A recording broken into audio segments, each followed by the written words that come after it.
There is something deeply, almost cosmically strange about the fact that the most powerful Christian empire on earth, heir to Rome, keeper of civilization's flame guardian of the one city that refused to die, chose to protect its sacred throne, not with Romans, not with Greeks, not with the pious soldiers of the Orthodox faith, but with axe-wielding pagans from the frozen north, men who had grown up eating horse meat around fire pits, men whose grandfathers had painted their faces and sailed longships into the teeth of Atlantic storms, men for whom violence was not a last resort, but a first language. And for nearly 4 centuries, these barbarians from the edge of the world were the most loyal, most feared, and most trusted soldiers the Byzantine Empire ever produced. Long before the gilded domes of Constantinople pierced the sky, long before any Roman engineer had ever laid eyes on the peninsula of Byzantium, the land between Europe and Asia belonged to the Thracians.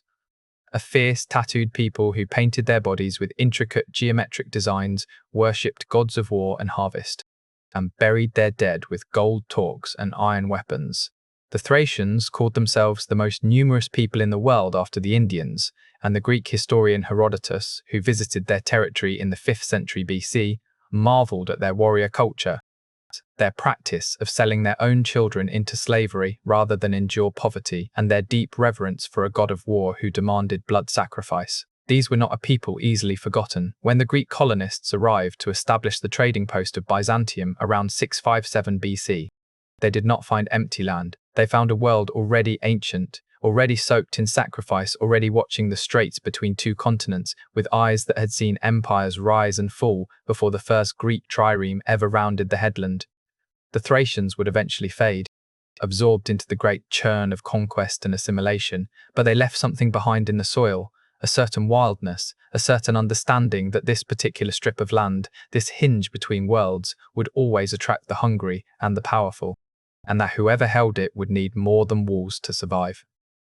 To understand why a Byzantine emperor would one day reach across 2,000 miles of ocean and steppe to hire Norse warriors, you must first understand what Constantinople was and what it was designed to be. In the year 36 AD, a general named Flavius Valerius Constantinus seized power in the fractured Roman Empire through a combination of military genius, ruthless opportunism, and one of the most consequential political decisions in the history of the world. Constantine, the man history would call the Great, did not inherit an empire. He clawed it from the hands of rivals who were simultaneously tearing Rome apart. He fought at the Milvian Bridge in 32 AD just north of Rome, and there, according to legend, he either saw a vision in the sky or dreamed of a flaming cross with the words, "In this sign, conquer." Whether he truly believed in divine intervention or simply recognized the political utility of Christianity's growing millions, Constantine placed the Kyros symbol on his soldiers' shields and marched into Rome as its master. The empire's trajectory changed in that single morning. But Constantine was not done reshaping the world, not by a long measure. He looked at Rome, bloated, vulnerable, impossibly far from the empire's eastern frontiers, and he understood something his predecessors had refused to admit. The center of gravity had shifted. The real wealth, the real trade, the real threats all lay in the east, in Persia, in Egypt, in the grain routes of the Black Sea, and the silk routes threading through Anatolia. Rome was a city of the past. Constantine wanted a city of the future, and so, in 324 AD, he chose Byzantium, that ancient Greek trading post on its triangular peninsula where the Golden Horn meets the Bosphorus, and he declared it the new capital of the Roman Empire.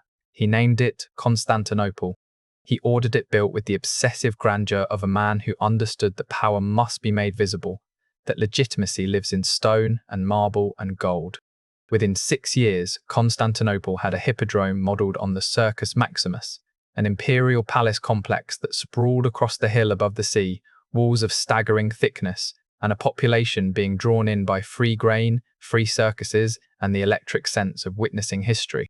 Constantine populated his new capital with pagan statues looted from across the empire, bronze horses from Chios, the serpent column from Delphi, an Apollo statue whose face bore Constantine's own features, creating a city that was simultaneously Christian in its new churches and pagan in its magnificent public art. This paradox would define Byzantium for centuries. The city rose so fast, so deliberately, so magnificently, that contemporaries described arriving sailors weeping at the sight of it, and those sailors had seen Rome, Alexandria, and Antioch. Constantinople was something else. It was a city designed to make you feel small, to make you feel that the emperor who lived at its center was not quite human, not quite of this world. The greatest physical achievement of Constantinople's early centuries was not a single building, but a system. The Theodosian walls, constructed between 408 and 430 AD under the regency of the Empress Anthemius during the minority reign of the young Emperor Theodosius II. These walls were not defensive fortifications in the ordinary sense.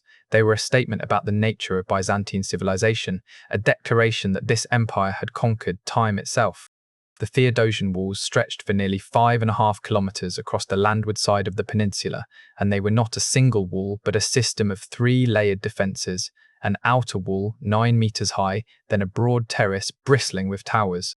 Then the main inner wall 12 to 14 meters high, studded with towers, 96 in number, each projecting forward so that defenders could fire along the face of the wall at attackers who had breached the outer line. In front of all this ran a moat 60 meters wide, filled with water when enemies approached. No army in the world, not the Huns under Attila, not the Avars, not the Umayyad Arabs who twice besieged the city, not the Bulgarian Khans who rode their horses to the walls and stared up in disbelief. None of them cracked the Theodosian walls for over 1,000 years. Theodosius II, who grew into a scholar emperor, more interested in theology and calligraphy than warfare, may have been one of the most unlikely architects of military invincibility in history. And yet the walls his ministers built in his name turned Constantinople into the one city on earth that could simply outlast its enemies, that could absorb sieges the way a stone absorbs rain, taking the blow, changing nothing. Inside those walls, Byzantine culture bloomed with extraordinary intensity. The Church of the Holy Apostles rose to rival any building in Christendom. Scholars translated and preserved the texts of Plato, Aristotle, and Thucydides that the western half of the empire, collapsing into chaos, could no longer protect. By the mid-5th century, Constantinople housed perhaps 500,000 people, larger than any city in Western Europe would be for the next 800 years. But the empire that Constantine had unified could not hold. In 395 AD, Emperor Theodosius I, the last man ever to rule the entire Roman Empire alone, died, and in his final act he split the empire between his 2 sons. Arcadius received the east with Constantinople, and the incompetent Honorius received the west. That division, made casually as a matter of inheritance, was the crack that would eventually consume Western civilization and drive the Eastern Empire into a desperate, centuries-long search for reliable soldiers it could truly trust.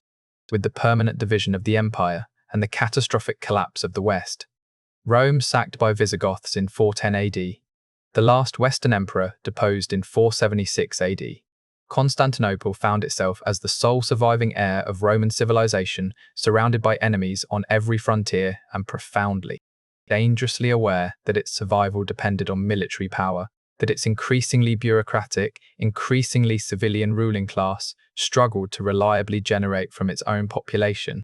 It was at this moment of civilizational anxiety, the West fallen, Persia pressing from the east, nomadic confederacies hammering at the Danube frontier, that Byzantium produced the most remarkable ruler of its early centuries.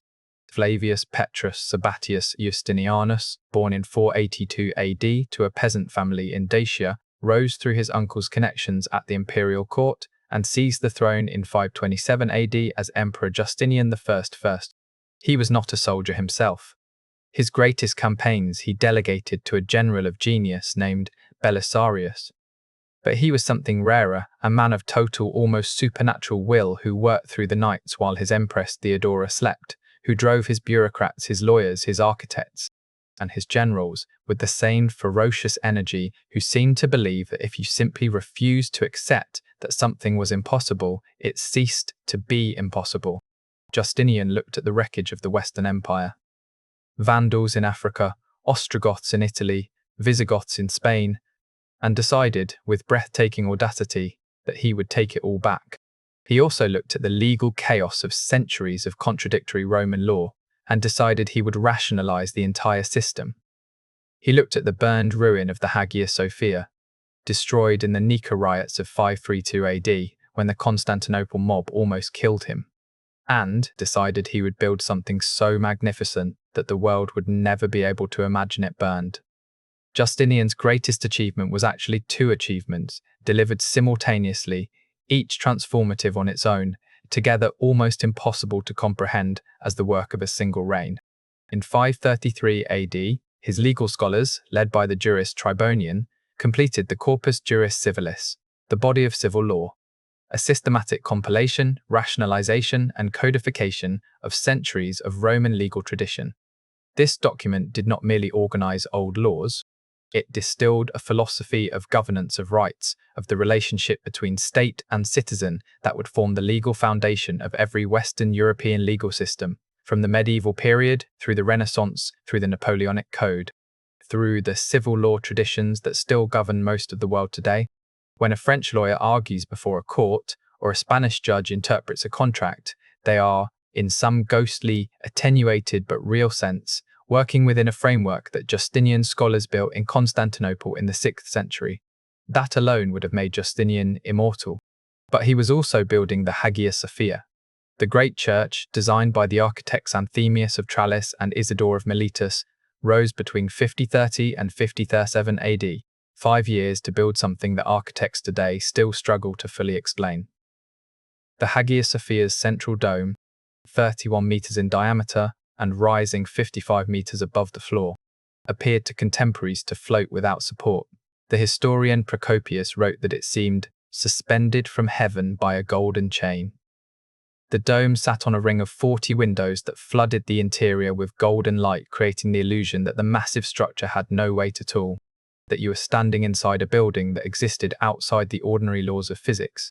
When Justinian walked into the completed church for the first time, he reportedly stood in silence for a long moment, then said, "Solomon, I have surpassed you." He meant it as a theological statement, the new Jerusalem surpassing the old. But it was also simply a factual observation. Nothing like the Hagia Sophia had existed before. Nothing like it would be built again for 900 years. And critically, the Hagia Sophia was not just a church, it was a statement about what the Byzantine Emperor was, the regent of God on earth, the ruler of a civilization so divinely favored that it could build heaven itself out of stone. This ideology, the emperor as sacred, the empire as divinely protected, would shape everything about how Constantinople related to its soldiers, its subjects, and its enemies for the next 5 centuries, right up to the moment when Norse warriors came marching through its gates. Yet Justinian's campaigns exhausted the empire to its marrow. The reconquest of Africa and Italy cost tens of thousands of lives, billions of gold solidi, and stripped the eastern frontiers dangerously thin. And when Justinian died in 565 AD, his successors inherited a treasury depleted, an army shattered, and frontiers on every side beginning to crack under pressures that Justinian's magnificent will could no longer hold back. Then, from the east and the south simultaneously, 2 forces arose that would tear the Byzantine world apart and create the conditions, the desperate existential conditions, that would eventually make an emperor reach across the known world for Norse steel. In 610 AD, a young general named Heraclius sailed from Carthage to Constantinople with sails carrying images of the Virgin Mary, deposed the murderous usurper Phocas, and began one of the most extraordinary reigns in Byzantine history. He inherited an empire in absolute catastrophe. The Persians had seized Egypt, Syria, Palestine, and Anatolia all the way to Chalcedon, directly across the Bosphorus from Constantinople. Jerusalem had fallen to the Persians in 619 AD. The true cross, Christianity's most sacred relic, had been carried off to Ctesiphon. Heraclius spent the first decade of his reign seemingly paralyzed, allowing the Persians to advance almost to the walls of Constantinople itself while he rebuilt the empire's shattered finances and military, famously melting down the gold and silver vessels of the church with the patriarch's blessing to fund his counterattack. Then, in 622 AD, he launched a campaign of such brilliance, such audacity, such perfect strategic instinct that it seemed to vindicate every sacrifice, every desperate year of waiting. Heraclius drove deep into Persia itself, bypassed the Persian armies that tried to cut him off, won victory after victory in the Persian heartland, and in 628 AD, forced the Persian king Kavad Shero, whose father Khosrow II Heraclius had finally cornered, to return all conquered territory, free all prisoners, and give back the true cross. Heraclius returned to Constantinople in triumph. The crowds that greeted him wept. It was the most complete military comeback in Roman history, a validation of everything Byzantine civilization claimed to be: divinely protected, indestructible, the chosen empire of God. He had saved his world. He had not saved it enough. The cultural and religious achievement of the Heraclean age was not a building or a battle, but an intellectual reckoning. As the Arab armies swept out of Arabia after 632 AD, inspired by the new faith of Islam, fired by a military energy that seemed literally supernatural to the people it destroyed, Heraclius and his successors lost Egypt, Syria, Palestine, Mesopotamia, North Africa, and eventually Spain within a single human lifetime. The Byzantine Empire shrank from a Mediterranean superpower to a rump state centered on Constantinople, Anatolia, and fragments of Greece and the Balkans. But what survived was not nothing. It was the essence. Constantinople, protected by its walls and by the terrifying new weapon called Greek fire, a petroleum-based incendiary substance that burned on water and could not be extinguished, which the Byzantine navy used to destroy two Arab fleets in 672 and 780 AD, held. The empire shrank, but it did not die. And in the monasteries and scriptoria that dotted the Aegean world, monks continued the painstaking work of copying manuscripts, preserving the intellectual heritage of Greece and Rome that would otherwise have been lost to the chaos of the 7th century. The iconoclast controversy of the 8th century, a fierce theological dispute over whether religious images could be venerated, launched by Emperor Leo III in 726 AD, tore the empire apart internally and created a rupture with the Western Church that would eventually become permanent. But it also produced some of the most extraordinary theological literature of the early medieval world, as defenders of icons like St. John of Damascus developed sophisticated philosophical arguments about the nature of images' representation and the incarnation that would shape Christian theology for centuries. Byzantine civilization, even when it seemed to be consuming itself in theological argument, was producing ideas of world historical importance. And through all of it, through the Arab sieges, the Bulgarian invasions, the internal coups and revolts that seemed to shake the throne every generation, Constantinople held. The city that Constantine had built on the hinge between worlds proved to be exactly what he intended, the one city the world could not kill. However, the centuries of continuous crisis had hollowed out the Byzantine military in ways that would prove catastrophic. The professional Roman legions of the early empire had been replaced by a fragmented system of provincial militia called the theme system, which tied soldiers to the land and made them more farmers than fighters. And by the 9th century, every emperor knew that when real crisis came, the troops he could put in the field were a pale shadow of the armies that had once made Rome feared from Scotland to Mesopotamia. This instability continued until the empire found itself in need of something it could not manufacture at home: absolute loyalty, absolute ferocity, men with nothing to lose in Constantinople's political games and everything to prove with their axes. To understand the Varangian Guard, you must first understand the world that produced it, and that world was the world of the Norse. The world that terrified medieval Europe so completely that monks added a special prayer to the Litany of Saints, a Furore Normanorum libera nos Domine. From the fury of the Northmen, deliver us, O Lord. The Norse expansion began in earnest around 793 AD, when a fleet of dragon-headed longships appeared without warning at the monastery of Lindisfarne on the coast of Northumbria, and the men who descended from them, tall, pale-armed with axes and swords, speaking a language no one on that beach had ever heard, killed the monks, looted the church, and vanished back into the sea. To contemporary Europeans, it seemed like the end of the world. It was not. It was the beginning of something far more complicated and far more interesting than simple piracy. The Norse were not merely raiders. They were traders, explorers, colonists, mercenaries, and empire builders of remarkable energy and adaptability. They settled Iceland and Greenland. They reached North America 500 years before Columbus.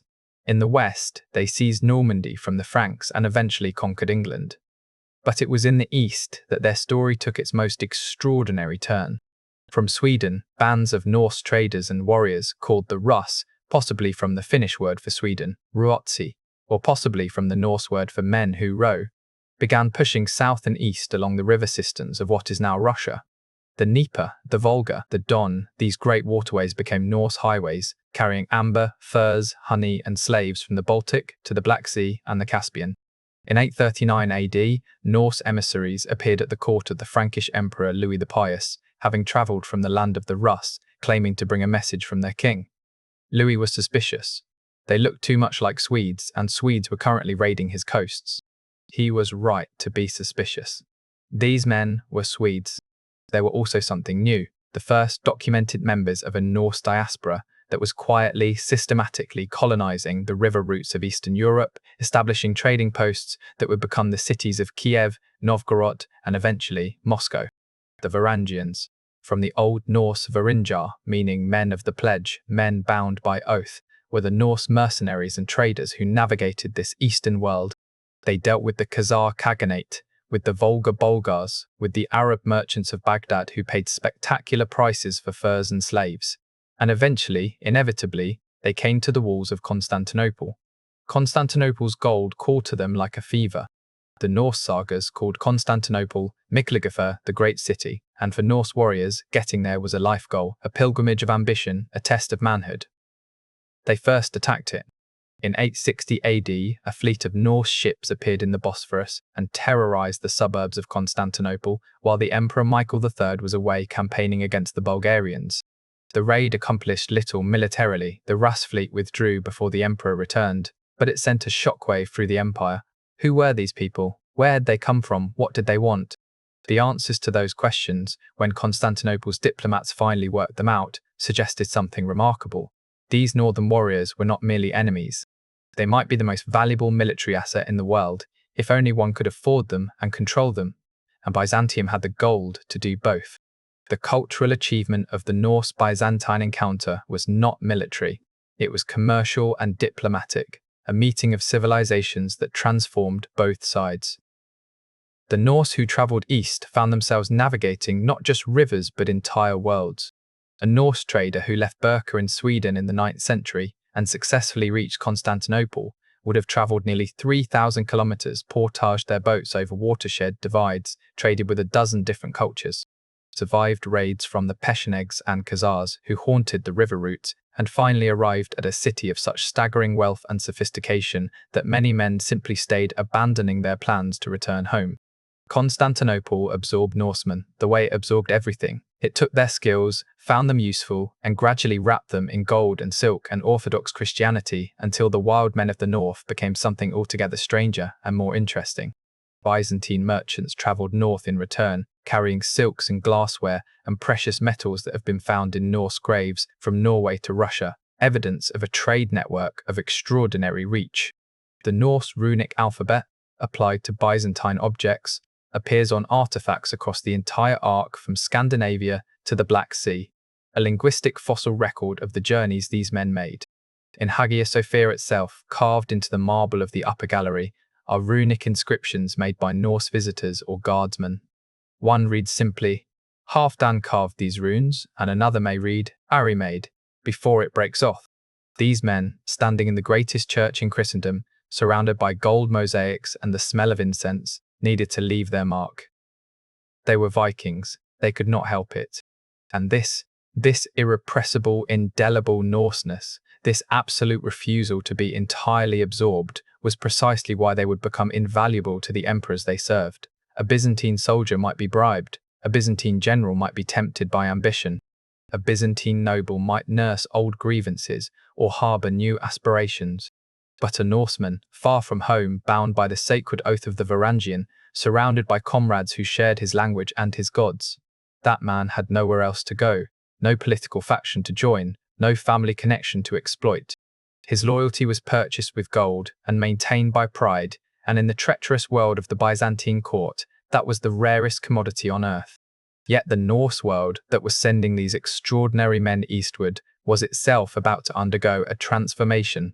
The conversion to Christianity, the consolidation of Scandinavian kingdoms, and the gradual closing of the wild, unregulated Norse frontier would change the nature of the men who came south, and the Varangian Guard would have to change with them or become an anachronism carrying ancient axes in a world that no longer fully understood what they were.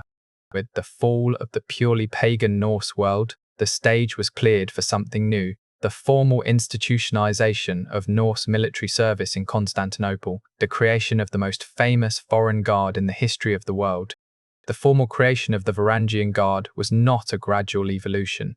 It was the product of a specific crisis, a specific emperor, and a specific political bargain made in the year 988 AD, and the man at the center of all three was Basil II, one of the most ruthless and effective rulers in the 1500-year history of the Byzantine Empire. Basil II, who would earn the epithet Bulgaroktonos, the Bulgar slayer, for reasons that will make your blood run cold, came to the throne as a child in 976 AD and spent his first decade fighting for his life against two of the most dangerous military aristocrats Byzantium had ever produced, Bardas Skleros and Bardas Phokas, both of whom launched massive rebellions against the young emperor. By 987 AD, Bardas Phokas had seized control of most of Anatolia and was marching toward Constantinople itself. The eastern provinces, the heartland of Byzantine military manpower, were in rebel hands. The soldiers who should have been loyal to Basil were fighting for Phokas. The emperor was 29 years old and he was about to lose everything. In his desperation, Basil did something unprecedented. He wrote to Vladimir, the Prince of Kiev, the ruler of the Rus Principality centered on modern Ukraine, grandson of the legendary Princess Olga, who had converted to Christianity, a man of immense personal violence and political ambition who had recently murdered his own brother to seize Kiev. Basil offered Vladimir a deal, 6,000 Varangian warriors, in exchange for two things: Byzantine military aid when Vladimir needed it, and the hand of Basil's own sister Anna in marriage. This last demand was extraordinary. Byzantine imperial princesses did not marry foreigners. It simply was not done. Anna herself reportedly wept when told of the arrangement, saying she would rather die than be sent as a bride to a barbarian. But Basil needed those 6,000 warriors more than he needed Anna's happiness and Vladimir, who understood that marrying a purple-born Byzantine princess would elevate him to a different plane of international legitimacy, accepted the deal and agreed to convert himself and his people to Orthodox Christianity, a conversion that would determine the religious destiny of Russia and Ukraine for the next 1,000 years, a decision made essentially as a side effect of Basil II's military emergency. Vladimir's 6,000 Varangians arrived in Constantinople in 988 AD, marched against Bardas Phokas, and in April 989 AD, at the Battle of Abydos, they broke the rebel army. Phokas himself died in the battle. Accounts differ on whether he was killed in the fighting or suffered a stroke at the critical moment. It did not matter. The rebellion was over. Basil II had survived, and the Varangian Guard had been born. Basil kept the Norse warriors. He organized them formally into the Tagma ton Varangan, the regiment of the Varangians, gave them a permanent place in the imperial military hierarchy, assigned them quarters in the Great Palace, and made them his personal bodyguard. He understood something about them that most emperors before him had not. These men, precisely because they were foreign, precisely because they had no stake in Byzantine politics, no family connections to the great aristocratic houses, no ambitions beyond the next battle and the next payment, were the safest soldiers an emperor could have. They would not plot against him. They would not be recruited by his enemies. They would not look at the throne and wonder what it would be like to sit on it. They were there for the gold and the glory, and as long as the gold kept coming and the glory was sufficient, they would stand between the emperor and the world with their great double-bladed axes and let nothing through.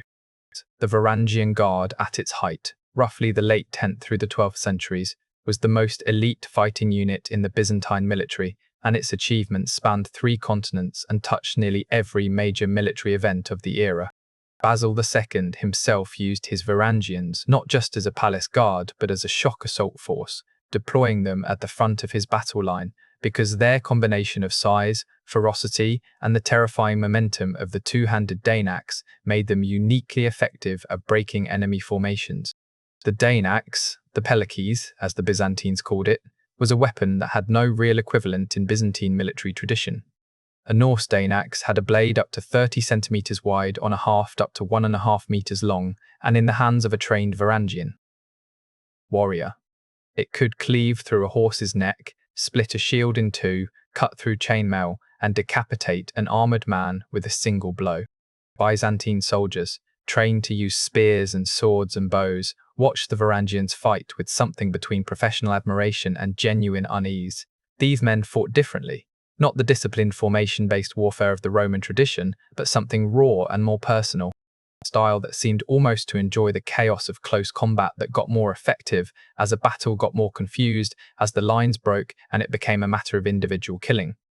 The Varangians fought in the Macedonian campaigns of Basil II against the Bulgarian Tsar Samuel, helping Basil in 114 AD at the Battle of Klydion to capture and blind 15,000 Bulgarian soldiers. An act so staggering in its cruelty and so calculated in its psychological impact that when Samuel saw his blinded army returning, led by men Basil had left with one eye so they could guide the others, the Bulgarian Tsar suffered a fatal heart attack from the shock. The Varangians were with Basil's successors in Sicily and Italy, fighting the Normans in the 1030s and 1040s. They were in the campaigns against the Armenians, the Georgians, the Pechenegs, and the Seljuk Turks. They fought in Egypt, in Bulgaria, in Syria, and in the islands of the Mediterranean. And through all of it, they maintained a reputation for two things that Byzantine sources celebrate with almost wondering admiration: absolute courage in battle and absolute loyalty to whoever was paying them. That second point requires a nuance. The Varangians were not loyal to Byzantine civilization, or to the Orthodox Church, or to any abstract principle of Roman imperial legitimacy. They were loyal to the emperor who paid them, and specifically to whichever emperor currently held the palace. This created some complicated moral situations. When palace coups occurred, and in Byzantine history, palace coups occurred with depressing regularity. The Varangians would sometimes find themselves in the awkward position of having sworn loyalty to a man who was now being dragged out of the throne room by his enemies. Their solution was pragmatic, even admirable in its consistency. They would fight loyally for the current emperor until it became absolutely clear that he had lost power, and then they would transfer their loyalty to the new emperor with no particular guilt or shame.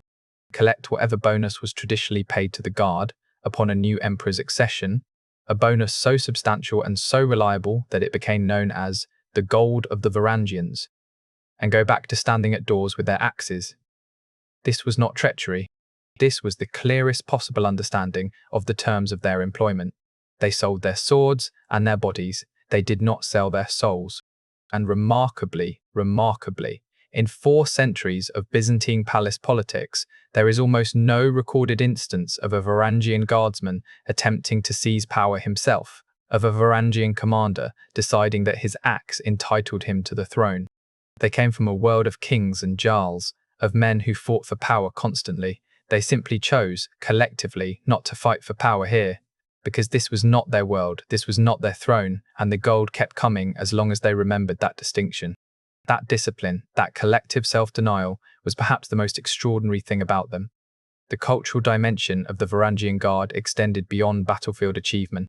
These men, arriving as pagans or recent converts, were immersed in the most sophisticated Christian culture in the world of Byzantine Orthodox theology, of mosaic icons gleaming with gold, of liturgical music that seemed to contemporaries to descend directly from heaven. Many Varangians converted genuinely and deeply. Some founded churches.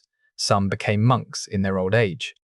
Harald Hardrada, who served in the Varangian Guard in the 1030s and 1040s before returning to Norway and eventually dying at the Battle of Stamford Bridge in 1066, reportedly spent years in Constantinople absorbing the Byzantine world, its politics, its military techniques, its culture, and carried that knowledge back north where it transformed Norwegian military practice. The runestones scattered across Scandinavia that commemorate men who died on the Eastern Journey in Serkland, the Arab lands, or in Griqualand, the Greek lands. Byzantium are cultural artifacts of extraordinary power, standing stones carved with serpent bodies of runes, naming men who left cold Swedish farmsteads to die in the marble corridors of the most sophisticated empire on earth, or who returned home rich enough to commission such memorials, bearing scars and stories that passed into Norse legend. One runestone from Uppland in Sweden, erected by a woman named Ingrid for her husband Ragnvald, reads simply, "He was the foremost of men in Griqualand." And you can hear in that phrase, across 1100 years, the pride of a widow who knew her husband had walked in the halls of heaven on earth. Yet the Varangian Guard, precisely because it recruited from the same population pool as the armies that were now conquering Western Europe, began to change in character as the Norse world itself changed, and when the Normans shattered the Byzantine army at the Battle of Manzikert in 1071 AD, killing thousands of Varangians in the process and opening Anatolia to Turkish conquest. The Guard lost not just men, but the geographic and cultural heartland that had sustained Byzantine military power for 5 centuries.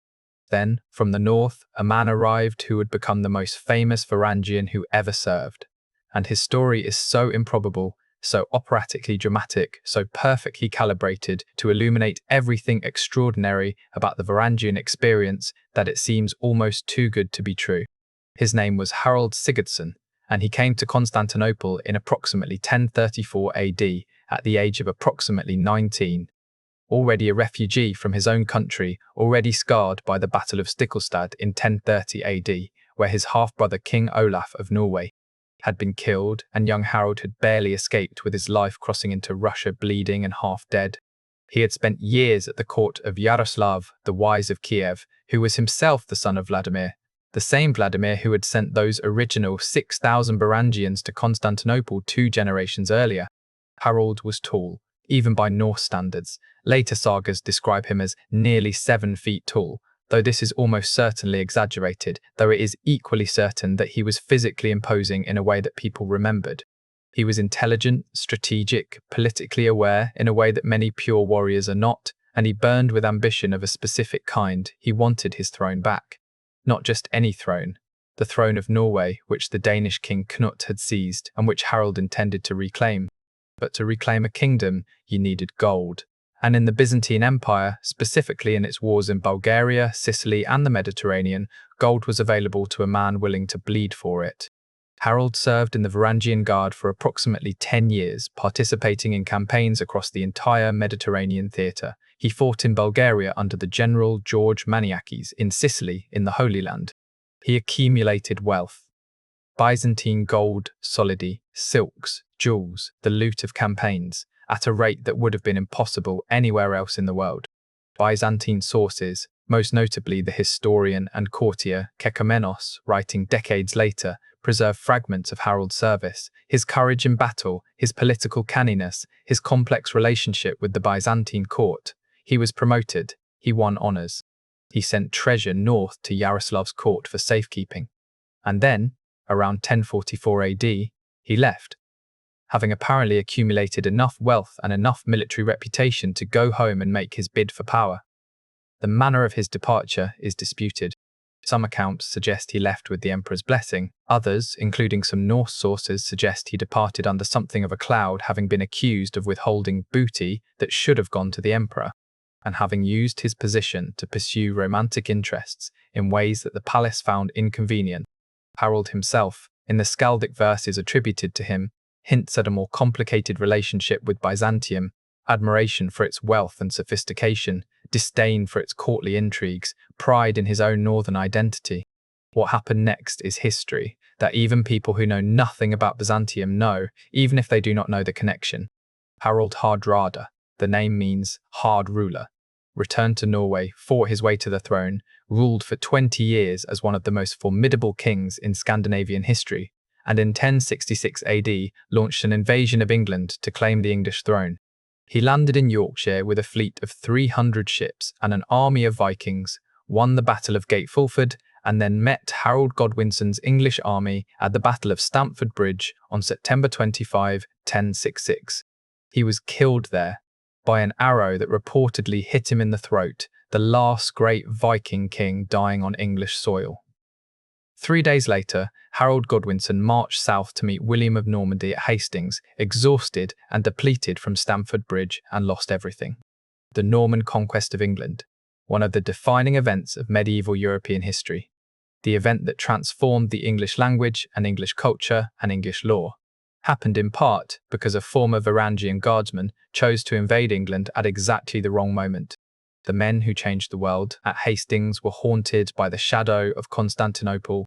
The Varangian Guard's greatest era of political influence coincided with the reign of Emperor Constantine IX Monomachos, who ruled from 1042 to 1055 AD, and with the extraordinary period of the Komnenian restoration that followed the catastrophe of Manzikert. The Guard in this era was both a military force of proven lethality and a cultural institution of remarkable complexity. a bridge between the Norse world and the Greek world, between pagan memory and Christian practice, between the raw power of the axe and the refined power of court ceremonial. The ceremony surrounding the Varangian Guard was extraordinary. On great feast days and imperial processions, the guardsmen marched in their formal regalia. Gilded axes, silk tabards bearing the imperial purple, great cloaks thrown over their shoulders. And the effect was deliberate, to demonstrate to ambassadors from every corner of the world that the Byzantine Emperor commanded warriors from the very edge of the earth, that his reach and his magnificence extended even to the frozen north. Arab ambassadors who visited Constantinople in the 11th century wrote about the Varangians with something close to awe. The Rus, they called them, or sometimes simply the axe-bearers, the Pelikaphoroi. They noted their great size, their distinctive weapons, their placement closest to the emperor's person, their absolute silence during ceremonies, standing like statues carved from flesh while the Byzantine court swirled around them in its elaborate, centuries-refined choreography of power. The pay was spectacular. A Varangian guardsman earned several times the salary of an ordinary Byzantine soldier, and on top of the regular salary came the accession bonuses when new emperors took the throne. The campaign bonuses, the distribution of captured loot, the gifts of silk and purple cloth that emperors showered on their most trusted warriors. A successful Varangian who served 20 years and survived could return home wealthy beyond anything his kinsmen could imagine.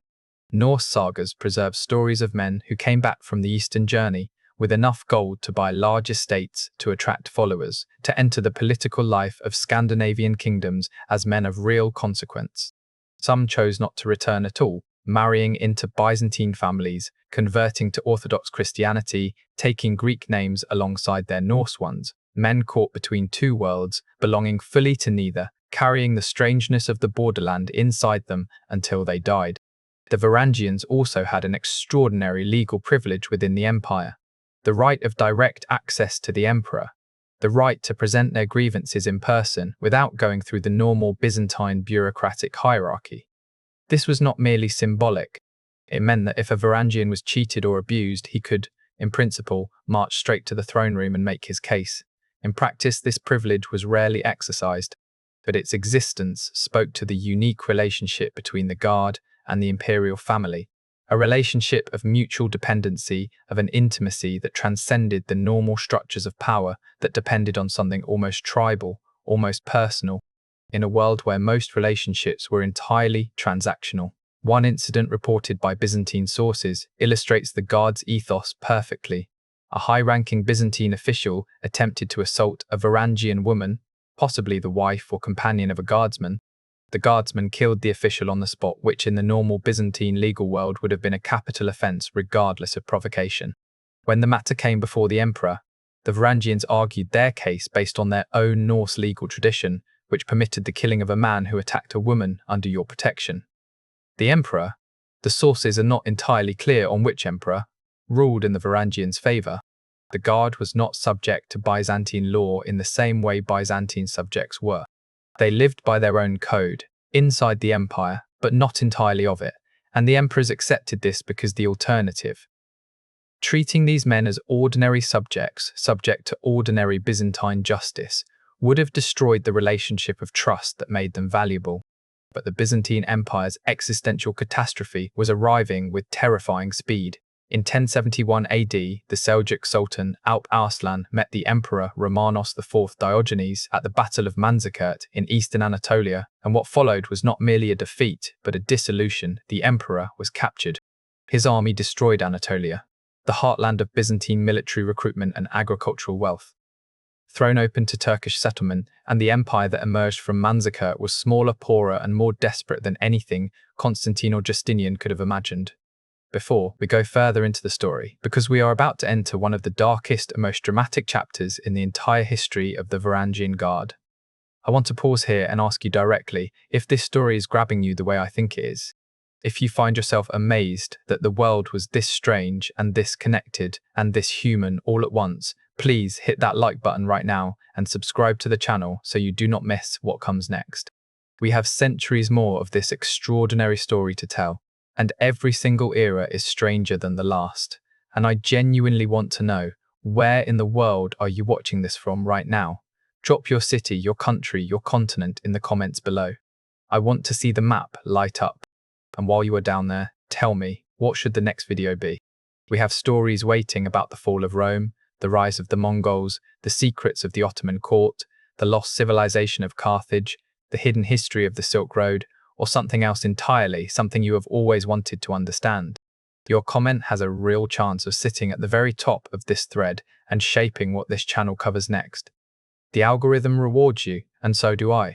From the ashes of Manzikert rose the Komnenian dynasty, and it rose because of a man who understood, perhaps better than anyone since Basil II, that the Byzantine Empire's survival depended on its ability to attract, organize, and manage exceptional fighting men from beyond its borders.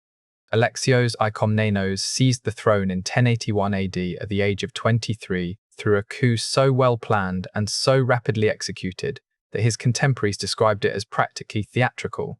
He marched on Constantinople with a coalition of military families, entered the city almost without fighting, and presented the reigning Emperor Nikephoros III with a fait accompli so complete that resistance was pointless. Alexios then spent his entire reign, 37 years, one of the longest in Byzantine history, in a state of continuous military crisis that would have broken most men, and he navigated it with a combination of tactical genius, diplomatic skill, and a willingness to use every tool available to him, including the Varangian Guard, in ways that were sometimes creative, sometimes desperate, and always effective enough to keep the empire alive for another century. Alexios inherited an empire under assault from every direction simultaneously. The Normans of southern Italy under Robert Guiscard attacking from the west, the Seljuk Turks consolidating in Anatolia, the Pecheneg nomads ravaging the Balkans, the Cumans waiting in the steppes beyond. The Varangian Guard that he relied on in these years had changed significantly from the Guard of Basil II's era. The mass of Scandinavian and Russian Norse recruits had been supplemented, and in some ways supplanted, by a large contingent of Anglo-Saxon and Anglo-Danish refugees who had fled England after the Norman conquest of 1066. These men, the survivors of Hastings and its aftermath, men who had lost everything to William the Conqueror and his descendants, arrived in Constantinople with a very specific hatred. They despised the Normans with every fibre of their being, and the Normans were currently attacking Byzantium. Alexios found in these English and Danish refugees an almost providential military asset, men with professional fighting skills, genuine grievances against his current enemies, and the Norse cultural heritage that made them natural fits for the Guard's traditions. The Anglo-Saxon and Anglo-Danish influx transformed the Guard in ways that Byzantine sources note with some bemusement. These men were Christian-educated in the Western European tradition, familiar with Frankish military techniques that were different from Byzantine ones, and yet they maintained the Guard's essential character, the axe, the oath, the fierce pride in their foreign identity, the separation from Byzantine political life that made them trustworthy precisely because they had nowhere else to go. In 1081 AD, the Norman forces under Robert Guiscard landed in Epirus and advanced on Byzantine territory. At the Battle of Dyrrhachion in October of that year, Alexios's army met the Normans, and the Varangian Guard charged with characteristic ferocity and with characteristic and catastrophic impulsiveness. The Anglo-Saxon Varangians, seeing the Norman enemy they most hated, broke from the Byzantine battle line and charged ahead of the main army, driving the Normans before them for a time, but becoming dangerously isolated. The Normans rallied. The Varangians, cut off from support, were surrounded. Many were killed. The battle was lost, and the terrible irony of the day was that some of the Anglo-Saxon Varangians had been killed by Anglo-Norman soldiers. Men from the same cultural background, men who might have known the same places in England, killing each other on a hillside in Albania because of a political revolution that had happened 15 years earlier and 3,000 kilometers away. Alexios lost Dyrrhachion. He did not lose the war. He rebuilt his forces, played his enemies against each other with extraordinary diplomatic skill, and then, in 1095 AD, sent ambassadors to Pope Urban II at the Council of Clermont to request Western military assistance against the Turks. The response to that request was the First Crusade, a movement so vast, so chaotic, and so completely beyond anything Alexios had intended or wanted that it changed the entire geopolitical map of the Mediterranean world and created problems that Byzantium would spend the next century trying to manage. The Crusaders arrived at Constantinople's walls in 1096 and 1097, not the disciplined professional army Alexios had hoped for, but a chaotic mass of Western Knights pilgrims and adventurers who looked at Constantinople's walls and at Constantinople's gold, and who barely concealed their desire for both. Alexios managed them with spectacular diplomatic skill, extracting oaths of loyalty that most of them immediately violated, ferrying them across to Anatolia as quickly as possible and using them to recover Nicaea and open the road to Jerusalem, while maintaining enough distance from their operations that when their venture succeeded and succeeded again in unpredictable ways, Byzantium's own position remained relatively stable. The Varangian Guard stood at Alexios' side throughout all of this, the steady axe-bearing constant in the swirling chaos of the crusading age, the one element of the military that did not have secret ambitions or divided loyalties. The foreigners who were paradoxically the only people the emperor could completely trust.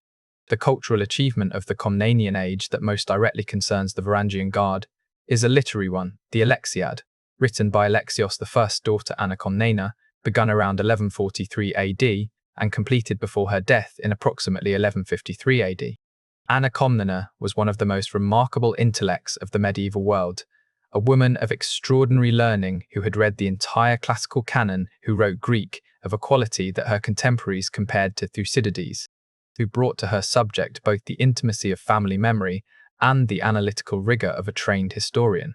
The Alexiad is the primary source for her father's reign, and through it we see the Varangian Guard as no other source allows, not as a military statistic or a diplomatic notation, but as living men in a living palace, men who were present at the most intimate moments of imperial power, who stood at the doors of rooms where decisions were made that changed the world.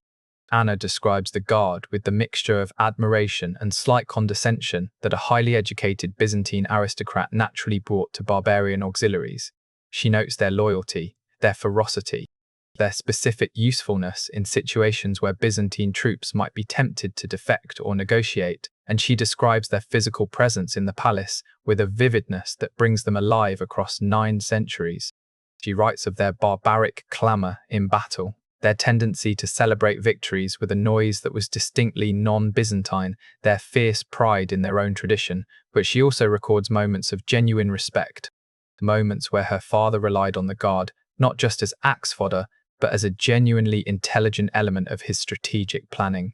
Men who understood his situation and who chose consciously and with full information to remain loyal when others did not. The Alexiad also preserves a detail that illuminates the Guard's internal culture, in a way nothing else does. The fact that the Guard maintained its own drinking traditions, that the ceremonial drinking of strong mead or beer was part of how these men maintained group cohesion, how they marked victories and mourned losses, how they maintained the Norse cultural identity that was both their most marketable quality and their deepest personal possession. Byzantine sources consistently describe the Varangians as enthusiastic drinkers. The historian Niketas Choniaites calls them wine bags, at one point a phrase that sounds insulting but which in context seems almost affectionate, the way a commanding officer might describe his most reliable soldiers with mock exasperation. These men were not monks, they were not philosophers. They were warriors who had left everything behind to sell their violence in the greatest city on earth, and they celebrated survival with the same intensity they brought to battle. Anna Komnena's Alexiad ensures that the Varangian Guard is not merely a military footnote, it is a human story, a story of loyalty and displacement, and the strange dignity of men who live between worlds, and Anna tells it with a literary sensibility that does full justice to its complexity. Yet the Fourth Crusade, launched in 1202 AD with the official goal of reconquering Jerusalem, was diverted by Venetian commercial interests and Frankish political opportunism into the most catastrophic event in Byzantine history, the sack of Constantinople itself, the capital of the empire, the city that had stood invincible for nearly 9 centuries, the city that was sacked not by pagan Persians or Muslim Arabs, but by Christian crusaders from Western Europe who broke into it in April 24 AD and spent 3 days in an orgy of looting, burning, killing, and destruction that the Byzantine world would never fully recover from. The story of the Fourth Crusade is one of the most depressing narratives in medieval history, not because it ends in bloodshed, which medieval history is full of, but because it ends in betrayal, the betrayal of stated ideals by men who knew better, the betrayal of Christian solidarity by Christian armies, the betrayal of everything the crusading movement claimed to stand for. Pope Innocent III launched the Fourth Crusade in 1202 AD with genuine intentions of recovering the Holy Land. What he got was the conquest of Constantinople. The diversion happened in stages, each one requiring a new rationalization, a new justification, a new pretense that this was all still somehow about Jerusalem. The Crusaders, unable to pay Venice for the ships that would carry them to Egypt, agreed to attack the Dalmatian city of Zara, a Christian city subject to the King of Hungary, a fellow crusader, as payment. Pope Innocent excommunicated the entire Crusader army for this attack, then quietly lifted the excommunication because he needed the crusade to continue. Then a Byzantine prince named Alexios Angelos arrived at the Crusader camp, promising enormous wealth and military support if the Crusaders would help him depose his uncle and place him on the Byzantine throne. The Crusaders agreed. They sailed to Constantinople in July 1203, placed young Alexios on the throne, and waited for the promised payments. When those payments proved impossible, the Byzantine treasury was exhausted, the population of Constantinople furious at the foreign army camped outside their walls. The situation deteriorated with terrible speed. Young Alexios was murdered in a palace coup. A new emperor took power who absolutely refused to deal with the Crusaders. And on April 12, 1204, the Crusader army breached the walls of Constantinople for the first time in the city's 900-year history, and began one of the most systematic sacks of a great city in the medieval world. What happened inside Constantinople during those 3 days in April 1204 AD was witnessed by Byzantine survivors who recorded it with horror that 9 centuries have not dulled. The Crusaders looted the churches. Not just the ordinary churches, but the Hagia Sophia itself, tearing the silver iconostasis apart, drinking from the sacred vessels, placing a prostitute on the patriarch's throne and having her dance there while they ransacked the sanctuary. They looted the imperial palace, the libraries, the great monuments of the hippodrome. Bronze statues that dated to ancient Greece, the serpent column, the great eagle, the bronze Heracles, were melted down for coins. Relics that had been gathered from across the Christian world over 9 centuries were systematically stolen, packed into boxes, and shipped to churches and cathedrals in France and Germany and Flanders, where many of them still sit today. The population was raped, murdered, or enslaved. The greatest library in the Christian world, the accumulated intellectual heritage of Constantinople's 1,000 years as the keeper of classical civilization, was burned or scattered, its contents driven into exile or destroyed. Nicetas Troniate, who survived the sack and wrote about it with magnificent, desolate grief, described the horror of seeing the sacred city violated by men who were supposed to be its fellow Christians. O city, city, eye of all cities! Universal boast, supramundane wonder, wet nurse of churches, leader of the faith, guide of orthodoxy, beloved topic of orations, the abode of every good thing. O city, that hast drunk at the hand of the Lord the cup of his fury! And where was the Varangian Guard? They were there, they fought. The evidence suggests that Varangian units were among the last defenders of the palace complex, holding their positions with the axe discipline that was their defining characteristic, fighting in the knowledge that what they were protecting was already lost because that was what their oath required. Some were killed in the final defense, others, in the chaos that followed, simply disappeared. Into the exile communities of Byzantine Greeks, into service with the new Latin Empire that the Crusaders established, into the fragments of Byzantine political life that survived in Nicaea, Epirus, and Trebizond. The Latin Empire that the Crusaders established in Constantinople lasted 57 years, from 1204 to 1T61 AD, and was one of the most comprehensively useless political entities in medieval history. The Latin emperors held Constantinople but could not govern it, could not defend it, could not attract the administrative talent and commercial energy that had made the city great, and spent the entire period watching their new empire shrink as the Byzantine successor states in exile rebuilt their strength. The Nicaean Empire, ruled by emperors who claimed legitimate succession to the Byzantine throne and who maintained Byzantine culture, administration, and military tradition in exile in Western Anatolia, spent those 57 years in the patient, methodical work of recovery. They maintained a version of the Varangian Guard, smaller, less magnificent than the Great Guard of the Komnenian era, but continuous in identity and tradition. Axe-bearers still sworn to the sacred oath. In 1261 AD, Emperor Michael VIII Palaiologos, ruler of the Nicaean Empire, achieved what every successive Byzantine emperor in exile had dreamed of. He retook Constantinople. His general Alexios Strategopoulos led a force into the city on a night when the Latin defenders were absent on a raid, exploited a secret entrance, and the city fell with almost no fighting. Michael VIII walked back into Constantinople in triumph, and the crowd that greeted him reportedly wept. Just as they had wept for Heraclius after he recovered the true cross, just as they had wept for the armies of every emperor who had saved the city. The empire was restored, but it was a diminished empire, a wounded empire, an empire that had looked into the abyss and would never entirely stop seeing it. The cultural achievement of the Palaiologan era, the last dynasty of Byzantium, ruling from 1261 to 1453 AD, is one of the most extraordinary and melancholy stories in the history of civilization.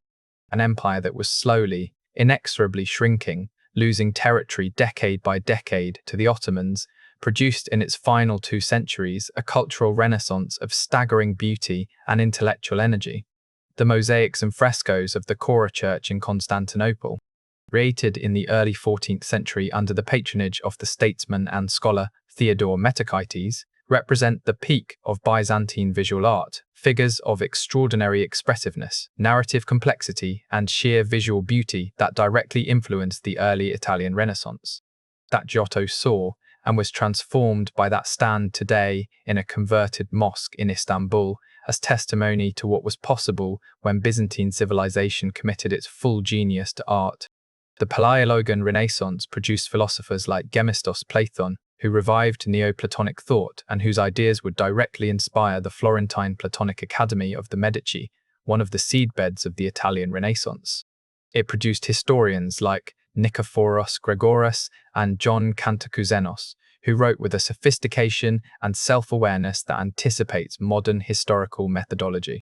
It produced theologians and poets and architects who worked with the desperate, exquisite energy of people who sensed that the world they knew was running out of time. The Varangian Guard continued to serve through the Palaiologan era, but it was a shadow of its former self. Fewer men, less regular recruitment, the old Norse character increasingly diluted. By the 14th century, the Guard consisted primarily of whatever Western European warriors were available and willing to serve. Genoese, Catalan, some English. The great axe remained, the oath remained.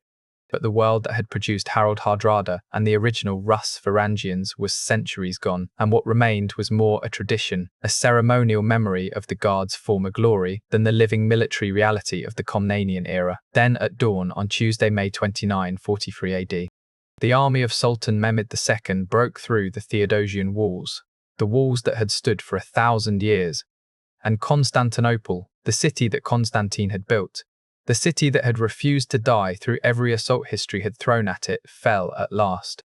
The man who destroyed the Byzantine Empire was 21 years old when he began the final siege, and he had been obsessing over Constantinople since childhood.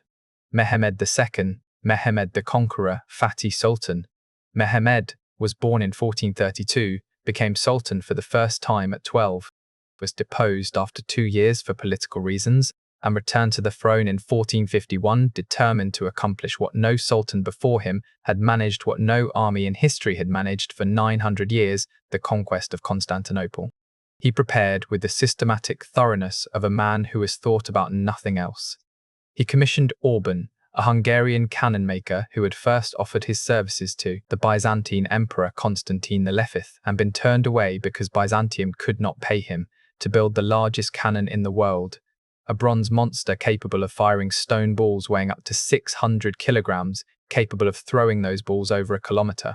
He built Rumeli Hisari, the fortress of Europe, on the Bosphorus north of Constantinople, completing it in an astonishing 4 months in 1452, effectively cutting the city off from Black Sea supplies.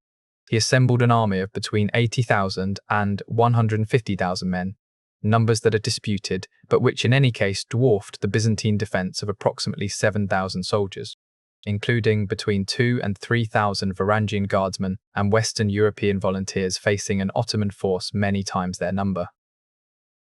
The final siege began on April 6, 1453. Emperor Constantine XI Palaiologos, the last Byzantine emperor, a man of genuine courage who had spent his reign desperately trying to find Western European allies willing to send troops, who had converted to Catholicism and accepted the union of the Eastern and Western churches in a last-ditch attempt to secure crusading support that never came, organized his defense with admirable composure.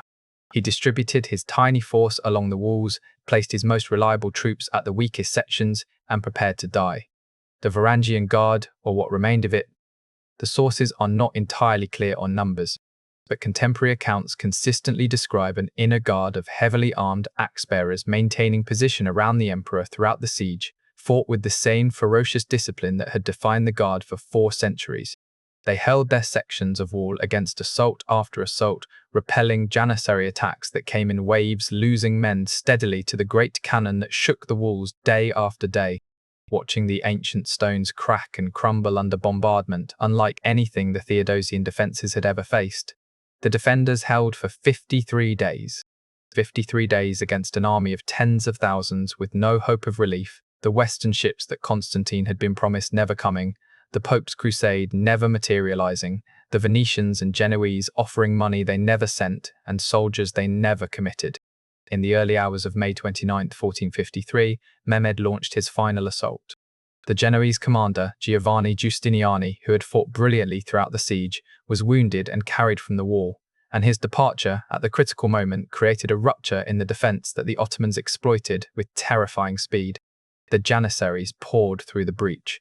Constantine the Scythist, according to multiple accounts, tore off his imperial insignia so he would not be captured alive, drew his sword, and charged into the Ottoman troops, dying in the fighting. His body was never definitively identified, though the Ottomans later reportedly showed a head to Mehmed as the last emperor's. The identification has never been fully verified, and there is something almost deliberately symbolic in the fact that Constantine V disappears into the melee. His death witnessed, but his body lost, as if the last emperor of Rome chose to die the way Rome itself died, not with a definitive end, but with a fading, an ambiguity, a dissolution that left no clean conclusion. Mehmed II rode into Constantinople that afternoon on a white horse. He rode to the Hagia Sophia, dismounted, walked inside, picked up a handful of earth and poured it over his turban, a gesture of humility before God, and ordered that the church be converted to a mosque. The minarets that still stand at its corners were begun almost immediately. Constantinople became Istanbul. The Byzantine Empire ceased to exist. 1,500 years of continuous Roman imperial tradition ended on a Tuesday morning in May. The cultural and symbolic achievement of the Varangian Guard's last moments was, in a way, the purest expression of everything they had always been. They did not flee, they did not negotiate, they did not, as far as the sources can tell, attempt to escape or surrender. They stood at the emperor's side and they died there, because that was what they were for. Not to win, necessarily, not to guarantee survival, not to perform miracles, but to stand between the emperor and the world until there was nothing left to stand between. There is something almost mythological about this loyalty, something that transcends the commercial transaction that defined the Guard's origins. These men had come to Constantinople for gold. Their grandfathers had come for gold. But somewhere in 4 centuries of oath-taking and campaign-sharing and living inside the greatest city on earth, something had changed. The gold had become secondary to something harder to name, something like pride, something like identity, something like the understanding that what you do in the final extremity is the truest expression of who you are. The last Varangians who died on the walls of Constantinople in 1453 AD did not die as mercenaries. They died as the last soldiers of Rome. That is perhaps the strangest and most remarkable thing about the entire history of the Varangian Guard, that men from the frozen north, men whose cultural ancestors had attacked and raided and frightened the civilized world, men who came to Constantinople as hired swords and stayed for gold, died at the end as the truest inheritors of the imperial tradition they had come to serve. Their axes fell, their oath held, the city fell around them, but the loyalty held to the last. Yet Constantinople's fall was not the end of the story. It was the beginning of a transformation that would echo through the next 5 centuries of world history as the survivors of the Byzantine collapse carried Greek manuscripts, Byzantine theology, Neoplatonic philosophy, and the memory of the Guard's great tradition into the new worlds that were opening at the edges of the medieval horizon. The fall of Constantinople did not simply end an empire, it redistributed an empire's inheritance across the world with consequences that shaped every civilization touched by it. The Byzantine scholars who fled west before and after 1453, carrying manuscripts, carrying knowledge, carrying the living intellectual tradition of a civilization that had spent 1,000 years preserving and transmitting classical learning, helped fuel the Italian Renaissance that was already burning in Florence and Venice and Rome. Gemistos Plethon, the Palaiologan philosopher who attended the Council of Ferrara, Florence in 1438 and lectured on Platonic philosophy to Italian humanists, directly inspired Cosimo de' Medici to found the Platonic Academy of Florence, the intellectual engine of Renaissance Neoplatonism. Cardinal Bessarion, a Greek churchman who remained in Italy after the failed Council of Union, donated his entire library of Greek manuscripts, the largest collection of Greek texts in the Western world, to Venice, where it became the foundation of the Bibliotheca Marciana and ensured the survival of texts that might otherwise have been lost forever. The Orthodox Christian tradition that Byzantium had developed and that the Varangian Guard had in its way helped protect. The tradition that Vladimir's conversion had brought to the Rus survived the Ottoman conquest in a different form, in the growing power of the Moscow Principality, which Ivan III began calling the Third Rome after marrying the niece of the last Byzantine emperor, claiming the mantle of imperial legitimacy using the double-headed Byzantine eagle as the symbol of his rule. The idea that Moscow was the rightful heir to Rome, to Constantinople, to the sacred tradition of Christian empire, this idea burned in Russian political culture for centuries, fueling the ambitions of Ivan the Terrible, of Peter the Great, of the Tsars who styled themselves as Orthodox emperors, of the Soviet theorists who argued in secular language for Russian universal significance. The Varangian Guard's origin story is in a profound way. Embedded in this inheritance, the Norse warriors who had come south through Russia, who had created the Rus principalities, whose descendants had converted to Christianity through Vladimir's bargain with Basil II. Those men planted the seeds of what would become Russia's sense of civilizational destiny. The story of the Varangian Guard is threaded through the origins of half a dozen modern nations, Russia and Ukraine, whose state identity traces directly to the Norse-Byzantine encounter, Norway, whose greatest medieval king spent his formative years in the Guard, England, whose Norman conquest was shaped in part by Harald Hardrada's invasion, Italy, whose renaissance was fertilized by Byzantine refugees, Turkey, whose imperial capital stands on the city the Guard died protecting. The Ottoman Empire that replaced Byzantium did not simply erase what had come before. It absorbed it, transformed it, carried it forward in altered but recognizable forms. Mehmed II, the conqueror, was himself deeply influenced by Byzantine culture. He spoke Greek, he patronized Greek scholars, he employed Christian subjects in his administration, and he made a point of preserving certain Byzantine institutions even as he converted others to Ottoman use. The Hagia Sophia became a mosque, but it continued to stand, and the Ottomans recognized its architectural genius even as they reoriented its sacred purpose. The Topkapi Palace that Mehmed built on the site of the old Byzantine palace complex maintained in its basic conception the hierarchical, ceremonially organized structure of Byzantine imperial power, the idea of the emperor as sacred, surrounded by layers of ceremonial distance, protected by an inner guard of men, personally loyal to the sultan, inaccessible to ordinary people in ways that maintained the mystique of divine authority. Even the Janissaries, the Ottoman elite force that had broken through the walls in 1453, bore structural resemblances to the Varangian Guard in their role as foreign-born, personally loyal, ceremonially visible inner soldiers. They had been taken from Christian families as children, raised in a specifically military culture, separated from normal Ottoman society, and used precisely because their loyalty was to the Sultan alone, unmixed by the tribal clan and regional loyalties that made native-born Ottoman troops complicated to manage. The echo of the Varangian principle that foreigners, properly managed, are more reliably loyal than natives, persisted in Ottoman military culture for centuries. The ruins of the Varangian presence in Constantinople survived in forms that Byzantinists still find and study. The runic inscriptions in the Hagia Sophia. Those simple carved names, Halfdan carved these runes, scratched into marble by men who had travelled 3,000 kilometers to stand in the greatest church on earth, are among the most poignant artifacts of the entire Byzantine era.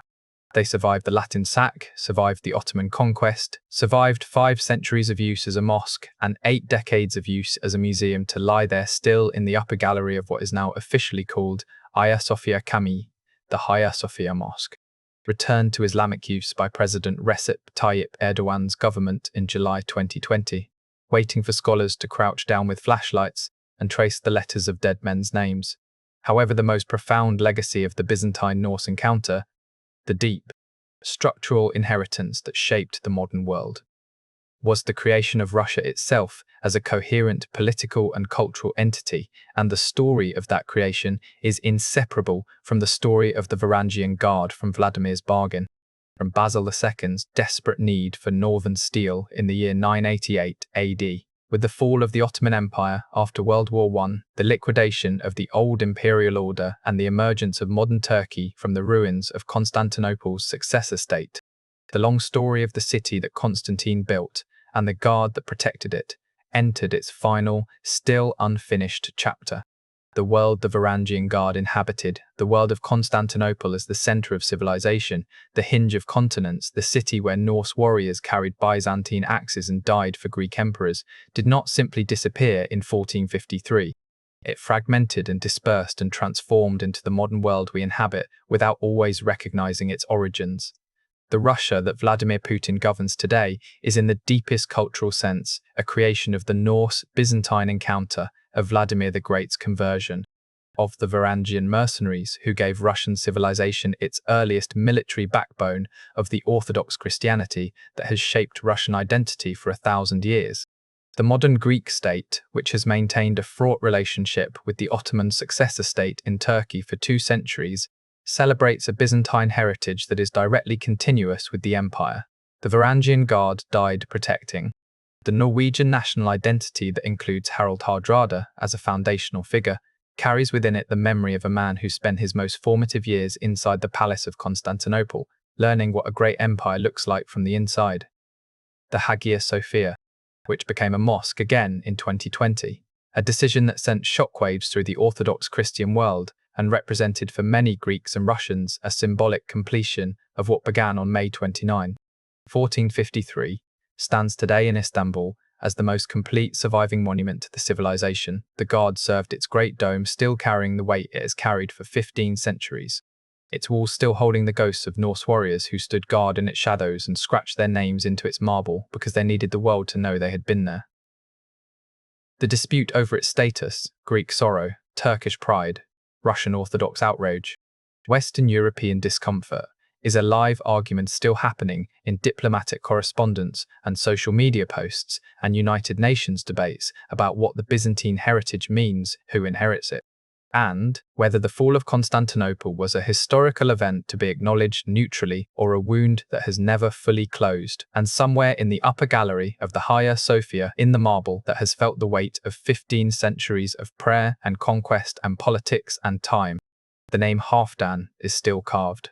The last mark of a Norse warrior who walked 3,000 kilometers from a cold Swedish farm to stand guard in the house of God on earth, who wanted nothing more than gold and glory, and to leave his mark on the greatest wall he had ever seen, and who got all 3, and whose name survives in stone while the empire he served has become a memory and a ghost and an argument that the living world has not finished having.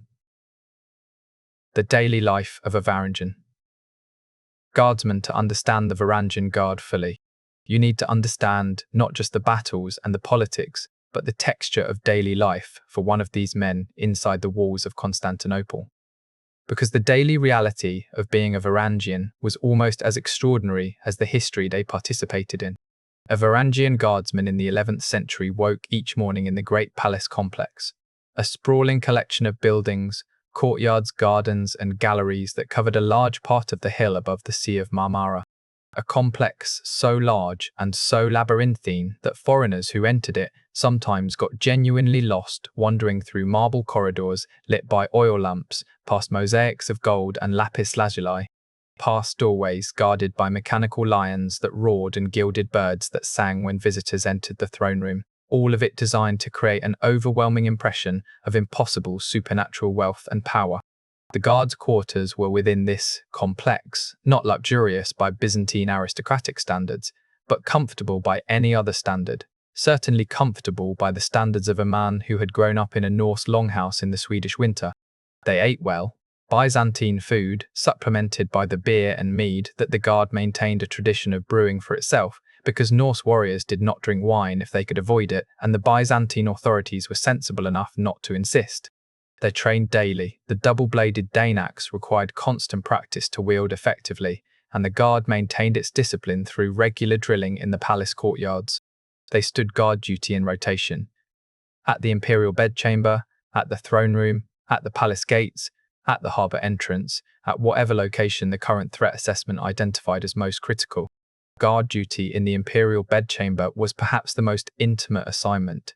Standing silent and still through the night within a few meters of the sleeping emperor, hearing the sounds of the imperial household, witnessing the private face of power in a way no one outside the family itself ever did. Byzantine sources suggest that the emperors found this intimacy with the guard comfortable rather than threatening, precisely because the guard's foreignness meant they had no political context for what they witnessed, no way to use intimate knowledge of the emperor's vulnerabilities in the Byzantine political arena. They were, in a sense, the safest witnesses in the empire, because they were the witnesses with the least ability to weaponize what they saw. The guard's religious life was complex. Early Varangians were often pagan or nominally Christian. The conversion of the Norse world was proceeding throughout the 10th and 11th centuries, and men from Scandinavia arrived in Constantinople at various stages of their personal religious journey. The guard had its own chapels within the palace complex, dedicated, appropriately, to Saint Olaf, the Norwegian king who had died at Stiklestad in 1030 AD and been canonized with remarkable speed, and who became the patron saint of the Varangian Guard. The chapel of St. Olaf within the palace was a place where Norse Christianity, still retaining elements of the Old World, still honouring the warrior tradition in its theology, could maintain itself within the overwhelming context of Byzantine orthodoxy. Guardsmen who died in service were buried with Byzantine ceremony, but often with Norse grave goods mixed in, weapons, personal objects from home, inscriptions in both Greek and runic script. They were men of two worlds, and they were buried by two worlds, and perhaps that was the most honest epitaph for the entirety of their experience. The Dane axe that defined the Varangian Guard's visual identity was not simply a weapon. It was a cultural symbol, a professional credential, and a practical instrument of death of extraordinary effectiveness. The Byzantine military tradition had nothing quite like it.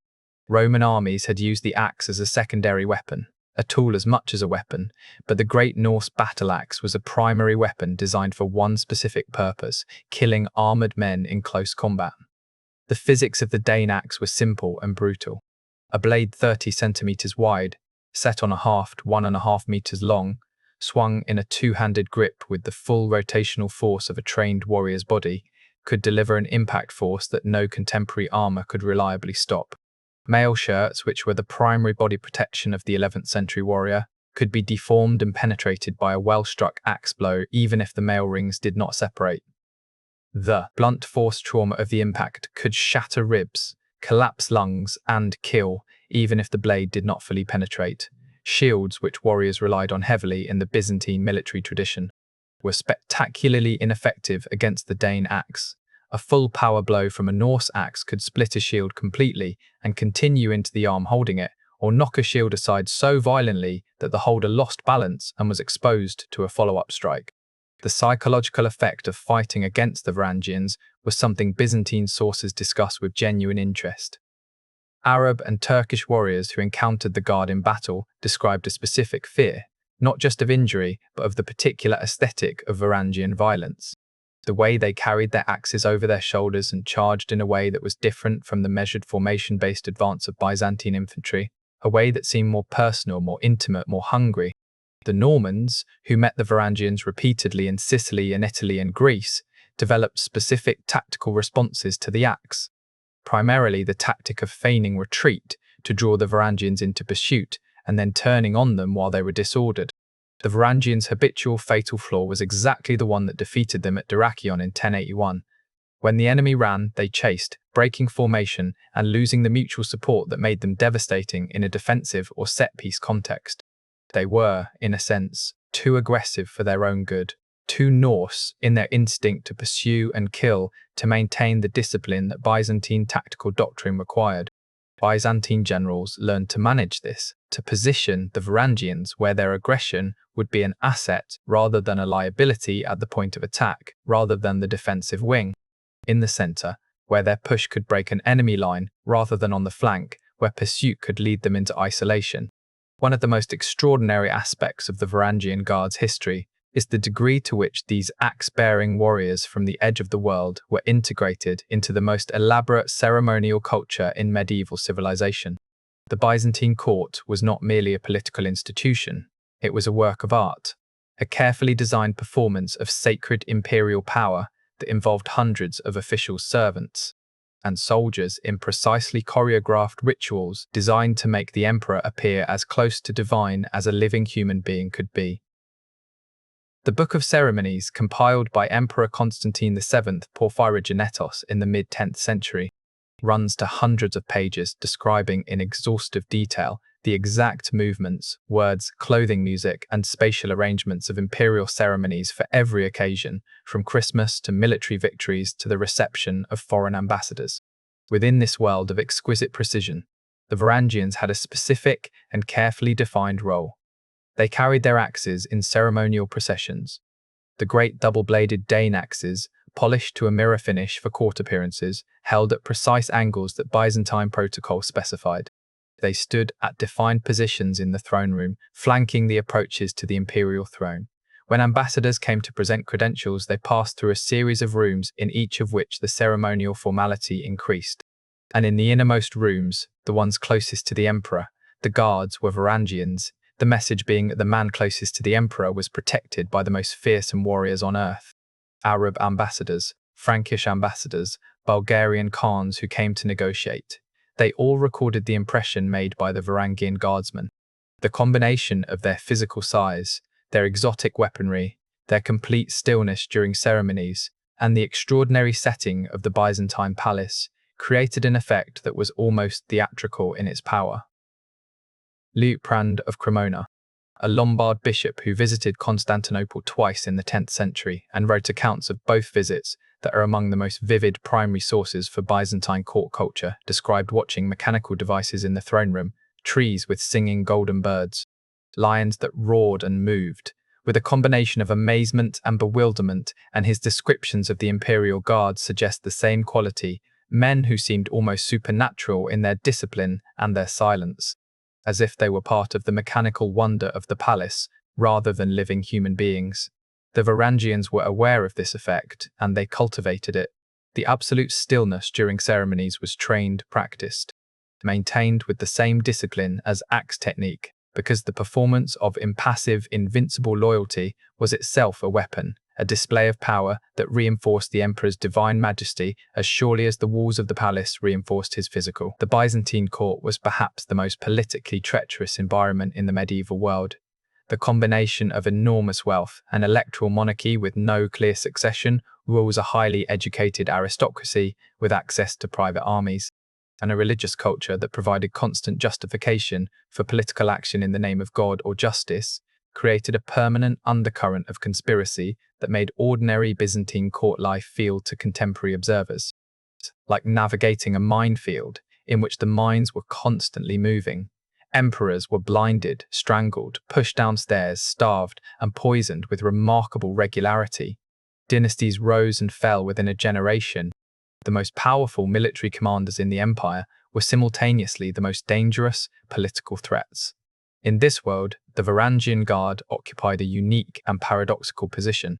They were simultaneously the emperor's best protection against assassination and a potential instrument of assassination themselves, because whoever controlled the guard, whoever was paying the guard on a given day, effectively controlled access to the imperial person. Several of the most dramatic moments in Byzantine political history involved the Guard making choices, or having choices made for them, in the middle of palace coups. When the Emperor Romanos III was drowned in his bath in 1034 AD, almost certainly murdered at the instigation of the Empress Zoe and her lover Michael, the Varangian Guards, who were presumably stationed nearby, did not prevent it or did not intervene in time or chose not to intervene. And the question of what they knew and when they knew, it has never been answered to historians' complete satisfaction. When the Empress Zoe herself was seized and exiled by her nephew Emperor Michael V in 1042 AD, the population of Constantinople rose in revolt, and the Varangians, who had sworn loyalty to Michael V, faced an extraordinarily difficult situation.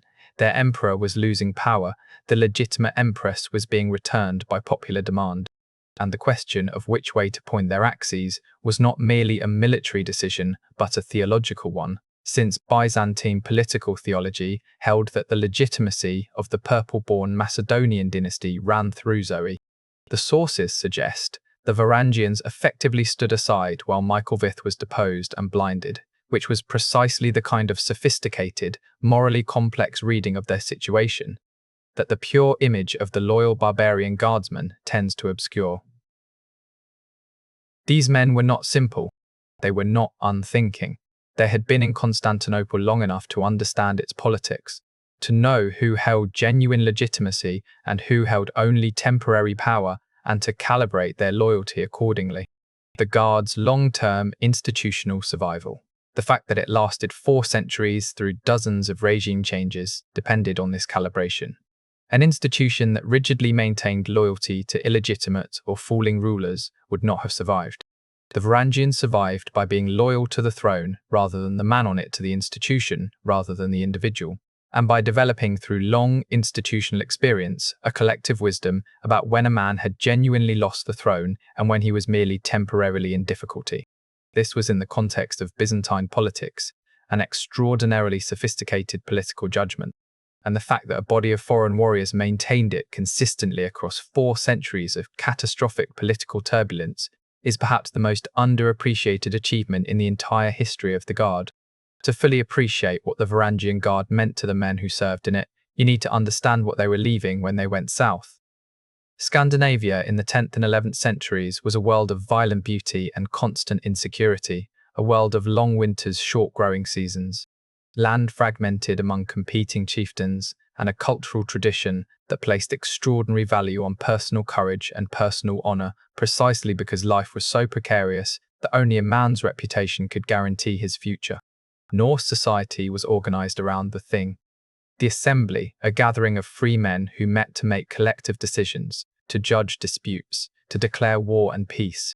It was a society that took individual freedom with startling seriousness, that gave women more legal rights than contemporary Byzantine or Western European women possessed, that celebrated the intellectual virtues of the skald, the poet-warrior, as highly as it celebrated physical courage. But it was also a society that could not offer most of its members economic security. The land was limited. The inheritance went to the eldest son. Younger sons, men without inheritance, men who had lost in the constant competition for resources, these were the men who went east, who took the long river routes to Constantinople, who offered their axes to Byzantine emperors. The decision to leave for Constantinople was not made lightly. It required separating from family, from the thing, from the web of obligation and relationship that constituted a Norse man's entire social world. Men who went on the eastern journey sometimes returned and sometimes did not, and the ones who did not were memorialized on runestones by the families they had left behind, mothers, wives, siblings, the people for whom their absence was permanent and their death might be unknown for years. The emotional weight of those runestones is something you feel most when you read them carefully, when you pass the formulaic language and find the individual grief underneath. He fell in the east. He died in the Greek lands. He went east and never came home. These are not epic statements. They are personal losses, recorded in stone, because stone was the most permanent medium available, because the families needed the world to know that this man had existed, had mattered, had gone far, and died far, and should be remembered. The Varangian Guard was, among other things, a massive family tragedy played out across 3,000 kilometers of steppe and sea, thousands of individual departures, thousands of individual deaths in the service of a civilization most Norsemen had never seen and could barely imagine. Deaths that produced the runestones that Swedish and Norwegian tourists photograph today in open-air museums. Deaths that produced the sagas that Icelandic scribes wrote down in the 13th century. Deaths that are in a certain light the most human part of the entire extraordinary story. One dimension of the Varangian experience that Byzantine sources touch on with varying degrees of delicacy is the relationship between the Guard and Byzantine women, and specifically the extraordinary legal protection that the Guard extended to women within the palace complex. Byzantine law generally gave women significant protections, certainly by medieval standards, but the Varangian Guard applied its own Norse legal tradition on top of Byzantine law, creating a situation where women within the palace complex had a degree of protection that was practically unique. Byzantine sources record several incidents where guardsmen intervened to protect women from assault by other court figures, sometimes at significant personal legal risk, and where the Guard's collective solidarity backed individual members who had acted in defense of women against powerful men. The specific incident mentioned earlier, where a guardsman killed an official who attacked a woman under his protection, was not unique. Multiple Byzantine chronicles note that Varangian guardsmen took the protection of women within their operational sphere with an almost obsessive seriousness, and that this was recognized as a distinctive feature of Norse culture that survived the journey south. This was not, it should be said, a reflection of Norse gender politics being generally more progressive than Byzantine ones. Norse society had its own brutal elements, its own ways of subordinating women to male authority. But the specific tradition of protecting a woman against dishonor, at the risk of your life, of treating a woman's dignity as a matter of personal honor, requiring violent defense, was Norse in a way that was somewhat alien to Byzantine culture, and Byzantine sources note it as a peculiarity, a barbarian custom that happened to produce admirable results within the palace context. The Guard's relationship with the imperial women of the Macedonian and Komnenian dynasties, empresses like Zoe and Theodora and Irene Ducana, women of extraordinary political power in a court culture that gave imperial women unusual influence, is one of the more fascinating, unexplored dimensions of the Guard's history. These women relied on the Guard's loyalty in ways that were sometimes explicitly political, using the Guard's protection to survive coups, to maintain their position during minority reigns, to navigate the treacherous waters of succession disputes. And the Guard, for its part, extended to these women the same fierce, almost instinctive protection it extended to the emperor himself, recognizing in them the same quality of legitimate imperial power that their oaths were sworn to uphold. The relationship between the Varangian Guard and the Orthodox Church is another dimension of the story that rewards careful examination. When the Guard was founded in 988 AD, most of its members were either pagan or only recently converted to Christianity. Vladimir's conversion and the mass conversion of the Rus was barely accomplished before the first 6,000 warriors arrived in Constantinople. The Byzantine Church, which had been missionizing to the Rus for decades and which understood the religious significance of the Christianization of the northern peoples, treated the Varangians with a combination of spiritual concern and practical savviness. Priests were assigned to the Guard from the beginning, men who spoke Norse or who learned it, who could administer the sacraments, who could navigate the complex religious identity of men who might have Christian names but who still remembered the old gods and the old ways. The process of the Guard's Christianization was gradual and imperfect and fascinating. Early Norse Christianity retained much of the old warrior theology. The idea that courage was a divine virtue, that death in battle was honorable in a way that death from illness was not, that the man who fought well served God as surely as the monk who prayed well.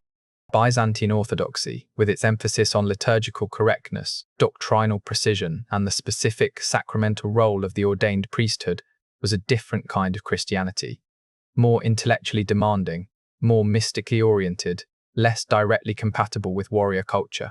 The accommodation between these two religious traditions that occurred within the Guard's chapels and its collective religious life over 4 centuries produced something genuinely interesting, a Norse-Byzantine Christian practice that the scholars who have studied it describe as simultaneously orthodox in its formal practice and pagan influenced in its emotional character, a Christianity that took the warrior values of the North and baptized them in the gold light of the Hagia Sophia.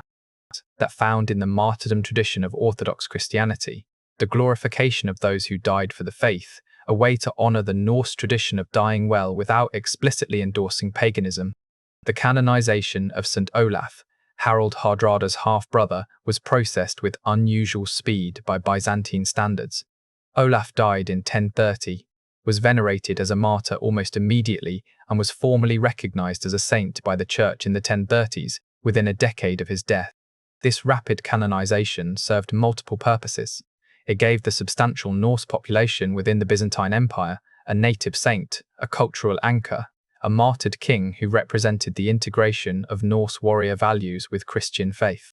The chapel of St. Olaf within the Great Palace was not just a place of worship, it was a cultural embassy, a physical expression of the idea that being a Varangian and being a Byzantine Christian were not contradictory but complementary identities.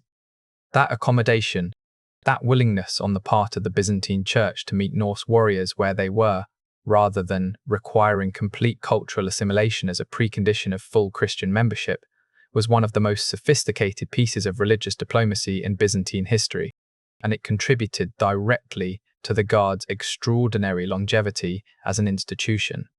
The Varangian Guard was extraordinarily expensive, and the Byzantine emperors who maintained it knew exactly what they were spending and why they considered it worth it.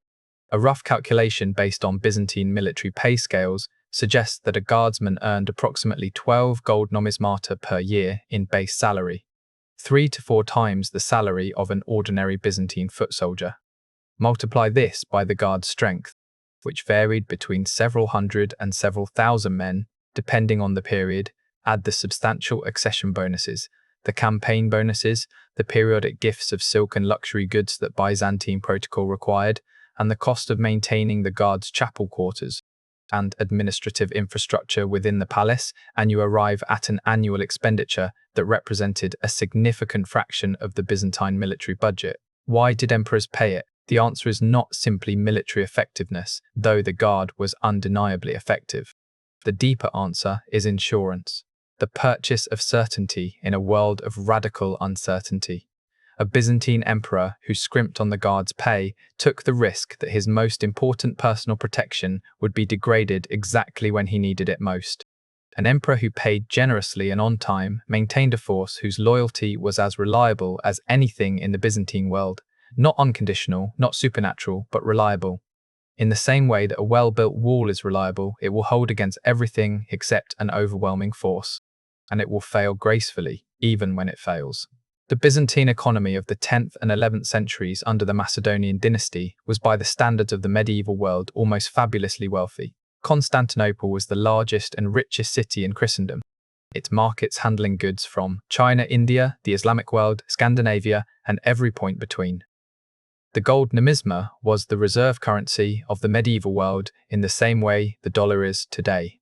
Trusted everywhere, accepted everywhere, the standard against which other currencies were measured. This wealth was the foundation of everything Byzantine, including the Varangian Guard. When the wealth began to decline, from the late 11th century onward, as Anatolia was lost to the Seljuks, as the Italian trading republics extracted commercial privileges that siphoned Byzantine wealth westward, as continuous warfare depleted the treasury, the Guard's quality declined with it. Fewer men could be recruited with lower pay. The men who came were less elite, less specifically Norse, more generically Western European mercenary. The institution survived, but it changed, and the change tracked the economic decline of the empire with uncomfortable precision, like a diagnostic instrument measuring a patient's health. The final Guard that died on the walls in 1453 was a vastly diminished version of what Basil II had created, and it died in the cause of an empire that had been economically exhausted for 2 centuries, that had nothing left to offer except the dignity of the oath and the discipline of the axe.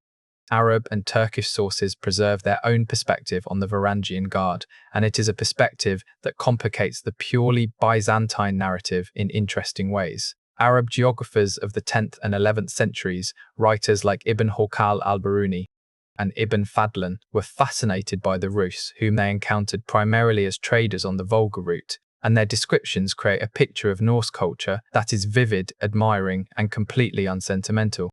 Ibn Fadlan's account of his encounter with Rus traders on the Volga in 921 AD, a remarkable piece of travel writing that survived only in fragments until a more complete version was discovered in the 20th century, describes men of magnificent physique covered in tattoos, apparently bathing communally in a manner that struck the fastidious Arab observer as magnificent for its lack of self-consciousness, and performing funeral rites that were extraordinary in their complexity and their emotional power. When Ibn Fadlan describes the funeral of a Rus chieftain, the construction of a death ship, the sacrifice of a slave girl who chose to accompany her master into death, the final burning on the river, he writes with the combination of horrified fascination and genuine literary power that marked the very best travel writing. These were the same people who were simultaneously arriving in Constantinople to serve as imperial guardsmen, and the distance between Ibn Fadlan's Volga Rus and Anna Komnena's Palace Varangians is a measure of how effectively Constantinople could absorb and transform even the most dramatically alien cultures it encountered. Arab military writers who encountered Byzantine forces that included Varangian contingents noted the Guard's effectiveness with the professional respect of one military culture recognizing the quality of another. The specific tactic of the heavy axe charge, described in Arabic as something like the warriors of the axes, was noted as distinctive and dangerous, something that required specific counter-tactics rather than the standard responses to Byzantine infantry. The Fatimid Caliphate, the Hamdanid Emirate, the Seljuk Turks, all of these Muslim powers had to develop responses to the Varangian way of war, and the fact that they did so suggests that the Guard was operationally significant in the Byzantine Islamic frontier conflicts of the 10th and 11th centuries, not merely a ceremonial institution. Turkish sources from the Seljuk and later Ottoman periods maintain a tradition of naming the Varangians, the Franks, they sometimes called Western Crusaders and Byzantine Western Auxiliaries indiscriminately, in ways that suggest the Guard's reputation persisted in oral tradition long after its operational significance had faded. The physical evidence of the Varangian Guard's presence in Byzantine territory is scattered, fragmentary, and extraordinarily moving. The runestones of Scandinavia that commemorate men who died on the Eastern journey number approximately 30 that specifically mention the Greek lands, Griqualand, or the eastern route that led there. The runic inscriptions in the Hagia Sophia, first properly documented by scholars in the 19th century, represent the most intimate surviving evidence of individual Varangian presence, names scratched into marble by men who were there, who breathed the same air that fills the dome today, who wanted the world to know they existed. Archaeological finds from the river routes through Russia tell the story of the trade that preceded and sustained the military relationship. Norse metalwork found in Kiev, Byzantine silk found in Swedish graves, Arabic silver coins found in Norse hoards throughout Scandinavia, all of it testifying to a commercial and cultural exchange of extraordinary scope and intensity. Byzantine seal matrices, gold jewelry and coin finds at sites in Ukraine and Russia associated with the Norse period create a material record of the moment when two worlds collided and neither was ever quite the same again. The weapons archaeology is particularly interesting. Byzantine arsenals of the 11th century contained stores of Dane axes that had been captured from dead Varangians or acquired through other means, and these weapons, analysed by modern conservation scientists, show the specific metallurgical characteristics of Norse ironworking, distinct from Byzantine production techniques, suggesting that Varangian warriors brought their weapons with them from Scandinavia rather than using Byzantine-supplied armaments. A man who carried his own axe to Constantinople from Sweden was carrying more than a weapon. He was carrying a cultural object, something that connected him to the smithy, where it was forged, to the hands that had owned it before him, to the tradition of Norse warrior craft that was his deepest identity. When that axe was finally laid down, in battle, in old age, in the final desperate defence of Constantinople's walls, it was the laying down of a world, and the world did not pick it up again. The Varangian Guard has attracted the imagination of every generation since the Byzantine Empire fell, and the cultural legacy of these axe-bearing northern warriors in the southern capital is surprisingly deep and surprisingly diverse. The Norse sagas that were written down in Iceland in the 13th century, primarily the Heimskringla of Snorri Sturluson, that magnificent collection of Norwegian royal biographies, preserve detailed accounts of Harald Hardrada's Byzantine service that are clearly based on real oral tradition, even where they embellish and dramatize. Snorri's Harald is a figure of almost mythological dimensions, impossibly bold, impossibly clever, impossibly successful. But the historical framework of his Byzantine service is accurate enough that historians use the sagas in conjunction with Byzantine sources to reconstruct events that neither source alone could fully describe. The Varangian Guard appears in Walter Scott's novel Count Robert of Paris, set in the Byzantine Empire during the First Crusade, one of the earliest pieces of popular historical fiction to treat the Byzantine world seriously, and a work that introduced Victorian English readers to a corner of medieval history they had largely ignored. In the 20th century, the Guard appeared in novels, games, and films with increasing frequency as the Byzantine period became fashionable in historical fiction, perhaps because it offered a world that combined the political complexity of Game of Thrones with the cultural richness of the Islamic Golden Age and the military drama of the Viking Age, all compressed into a single city of extraordinary beauty. Video games have found the Varangian Guard particularly congenial. The combination of Norse aesthetics with Byzantine setting of axe-bearing warriors in silk tabards of loyally savage men in a decadently sophisticated world produces exactly the kind of visual and narrative contrast that game designers find irresistible. In this sense, the Guard's legacy continues to grow, new generations encountering these men through fiction and games then discovering the real history, which is stranger and more interesting than any invented version. And following that discovery back into the primary sources, back to Anna Komnena, and the runestones back to the carved name in the Hagia Sophia marble, back to the living, breathing, fighting men who made this extraordinary story. The Varangian Guard raises a question that haunts the entire history of civilization. A question about loyalty, about identity, about what it means to serve something larger than yourself when that thing is not yours by birth or by blood. Every great empire has eventually reached the moment where it could no longer fully trust its own people, where the political competition for power made native-born soldiers potentially dangerous, where the calculus of loyalty in the civil population became too complex to reliably manage. The Romans hired Germanic foederati, the Ottomans recruited janissaries, the British built an Indian army, the Americans maintain alliances with foreign militaries that fight for shared interests rather than shared identity. The Byzantine answer to this universal problem was the most spectacular in history. They hired the most feared warriors in the world and gave them enough gold and glory to make Constantinople their home and the emperor's survival their reason for existing. For 4 centuries, it worked. The great axes held. The oath endured. And when the walls finally fell, when the cannon that no walls had ever faced before finally cracked the 1,000-year-old stone, the axe-bearers did not run.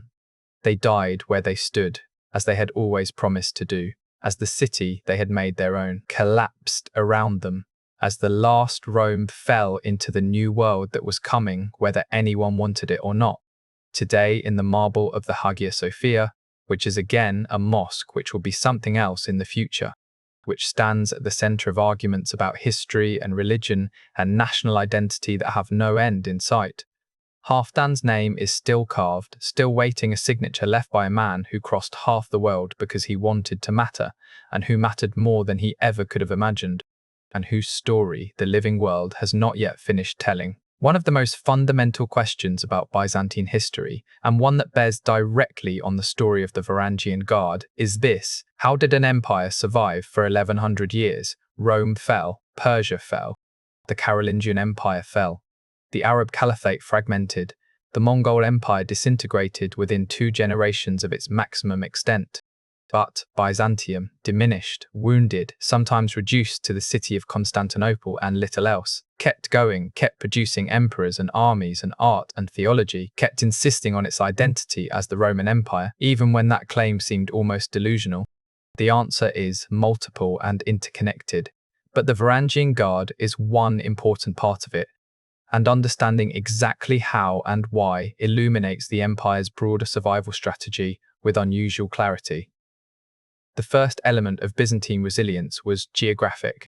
Constantinople sat on the single most defensible site in the medieval world, a triangular peninsula protected on two sides by water and on the third by the Theodosian walls. The Golden Horn gave the city a protected harbour. The Bosphorus gave it control over the single passage between the Black Sea and the Mediterranean. The Sea of Marmara gave it a wide moat on its southern face. Any army that wanted to take Constantinople had to either besiege it from the water and control the sea approaches, or besiege it by land and defeat those walls.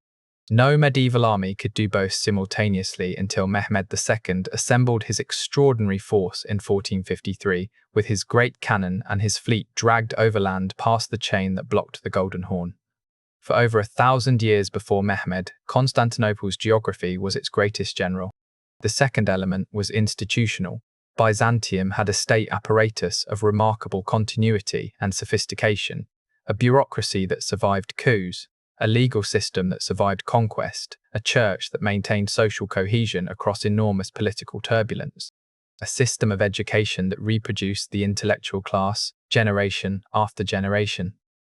When an emperor was deposed, and emperors were deposed constantly, the bureaucracy kept functioning. Taxes were collected, grain was distributed, the diplomatic correspondence continued. The army, however diminished, was paid. This institutional continuity was not glamorous, not the stuff of epic poetry, but it was the skeleton that held the body of the empire together when its muscles were failing. The Varangian Guard was part of this institutional apparatus, a standing, professional force with its own traditions, its own hierarchy, its own institutional memory that persisted across regime changes and provided the palace with a constant, reliable military corps even when the rest of the military was in flux. The third element was cultural and ideological. Byzantine civilization believed in itself with an intensity that was almost impervious to evidence. The idea that Constantinople was the divinely protected city, that the empire was the earthly reflection of the heavenly kingdom, that the emperor was the regent of Christ on earth. These ideas were not merely propaganda. They were genuinely believed by emperors and courtiers and monks and common people and the Varangian guardsmen who converted to orthodoxy and built chapels to St. Olaf inside the palace complex. When things went wrong, when armies were destroyed, when provinces were lost, when plague killed half the population, the Byzantine response was not to question the fundamental premise, but to seek the spiritual explanation, to find which sin had caused God to withdraw his protection temporarily and to intensify the religious practices that would restore divine favor. This theological resilience, the ability to absorb disaster without losing faith in ultimate survival, was a genuine strength, however philosophically questionable its foundations. Empires that lose their will to survive die faster than empires that maintain it regardless of circumstances, and Byzantium maintained it with extraordinary stubbornness. The fourth element was military adaptation. Unlike Western European feudal armies, which were built around the heavy cavalry knight and remained structurally similar for centuries, the Byzantine military constantly evolved in response to the enemies it faced, developing new weapons, new tactics, new organizational structures with a pragmatism that reflected the empire's situation on the perpetually shifting frontier of civilizations. Greek fire was the most dramatic example, a weapon that appeared to contemporaries as almost supernatural, that no enemy managed to effectively replicate, that gave Byzantine naval forces an advantage they maintained for centuries. But there were others, the Byzantine cataphract, the fully armoured heavy cavalrymen who combined the impact of the Western knight with the tactical flexibility of Eastern cavalry, the sophisticated use of intelligence and diplomacy to play enemies against each other, the development of fortification techniques that influenced castle building across the medieval world. Into this tradition of military adaptation, the Varangian Guard inserted something new, the heavy infantry shock attack with a weapon no Byzantine had used before, the combination of Norse berserker aggression with Byzantine tactical discipline. The cultural outsider's freedom from Byzantine military convention that allowed the Guard to fight in ways that the empire's own soldiers trained in specific traditions could not. The fifth and perhaps most underappreciated element was Constantinople's position in the global trading network. The city sat at the intersection of every major trade route in the medieval world: the Silk Road's western terminus, the grain routes from the Black Sea, the spice routes from the East Mediterranean, the amber and fur routes from the north. This commercial position generated wealth that funded armies, walls, diplomacy, and the extraordinary palace culture that made Constantinople the wonder of the medieval world. The Varangian Guard was itself, in a sense, a product of this trading network. The Norse traders who first came south along the river routes came for Byzantine goods, and the military relationship followed the commercial one with the inexorability of supply following demand. And the Guard's members, men who had left everything behind to seek their fortune in the great city, were the human embodiment of Constantinople's gravitational pull on the ambitious and the restless from every corner of the medieval world. These 5 elements: geography, institutions, ideology, military adaptation, and commercial wealth, combined to produce an empire that refused to die for 1100 years, and the Varangian Guard was woven into each of them. They guarded the palace at the heart of the geography. They were an institution that persisted across political chaos. They converted to the ideology and decorated the chapels that maintained it. They contributed to military adaptation with their alien weapons and tactics. And they were a product of the commercial wealth that made Constantinople the magnet for every ambitious man from the Scandinavian north to the African south. Understanding the Guard, then, is understanding Byzantium itself, not just one exotic feature of a strange medieval empire, but a concentrated expression of everything that made the empire what it was: adaptable, absorptive, confident in its own superiority, even when that confidence strained credulity, willing to use whatever worked regardless of cultural provenance, capable of the most ruthless pragmatism and the most extraordinary beauty simultaneously. The Norse warriors who stood in the Hagia Sophia's golden light with their great axes on their shoulders were there because Byzantium needed them. Yes, but also because Byzantium was the kind of civilization that could recognize what they were worth, that could build a relationship with them that honored their identity while directing their violence toward imperial purposes, that could absorb the children of Odin into the service of Christ's empire on earth without requiring either side to entirely surrender what they were. That is, in the end, the most Byzantine thing about the whole story. Not the axes, not the gold, not the runic graffiti in the marble, but the subtle, sophisticated act of building something new from the meeting of 2 worlds that should, by any ordinary logic, have simply destroyed each other on contact, and choosing instead to make something extraordinary. The name carved in the Hagia Sophia is still there. The empire that put it there is gone, or transformed, depending on how generously you define continuity. The arguments about what that empire meant, who inherits its legacy, whether its great church belongs to the Christian world that built it, or the Muslim world that has worshipped in it for nearly 6 centuries, whether the Varangian tradition of loyal foreign service is a model for modern military thinking or a historical curiosity, those arguments continue in conference rooms and social media threads and diplomatic cables and the hearts of people in a dozen countries who feel, with an intensity that surprises them, that this ancient, vanished, magnificent empire belongs to them in some fundamental way that they struggle to articulate but cannot give up. The story of the Varangian Guard is the story of a world that knew itself to be extraordinary, that recruited the world's most dangerous men to protect that extraordinariness, that transformed those men in the process of being protected by them, and that ended finally not in failure but in transformation, into the orthodox traditions that still shape Russian and Greek and Serbian and Romanian culture, into the legal traditions that still shape Western law, into the artistic traditions that still shape Christian visual culture, into the historical memory that still makes people argue with genuine heat about a city and an empire that ceased to exist 570 years ago. The last emperor died with his boots on, having torn off the purple. The last Varangians died beside him. The city became another city. And the story became, as the greatest stories always do, impossible to finish. Because it keeps happening, keeps mutating, keeps demanding new endings that the present tense refuses to provide.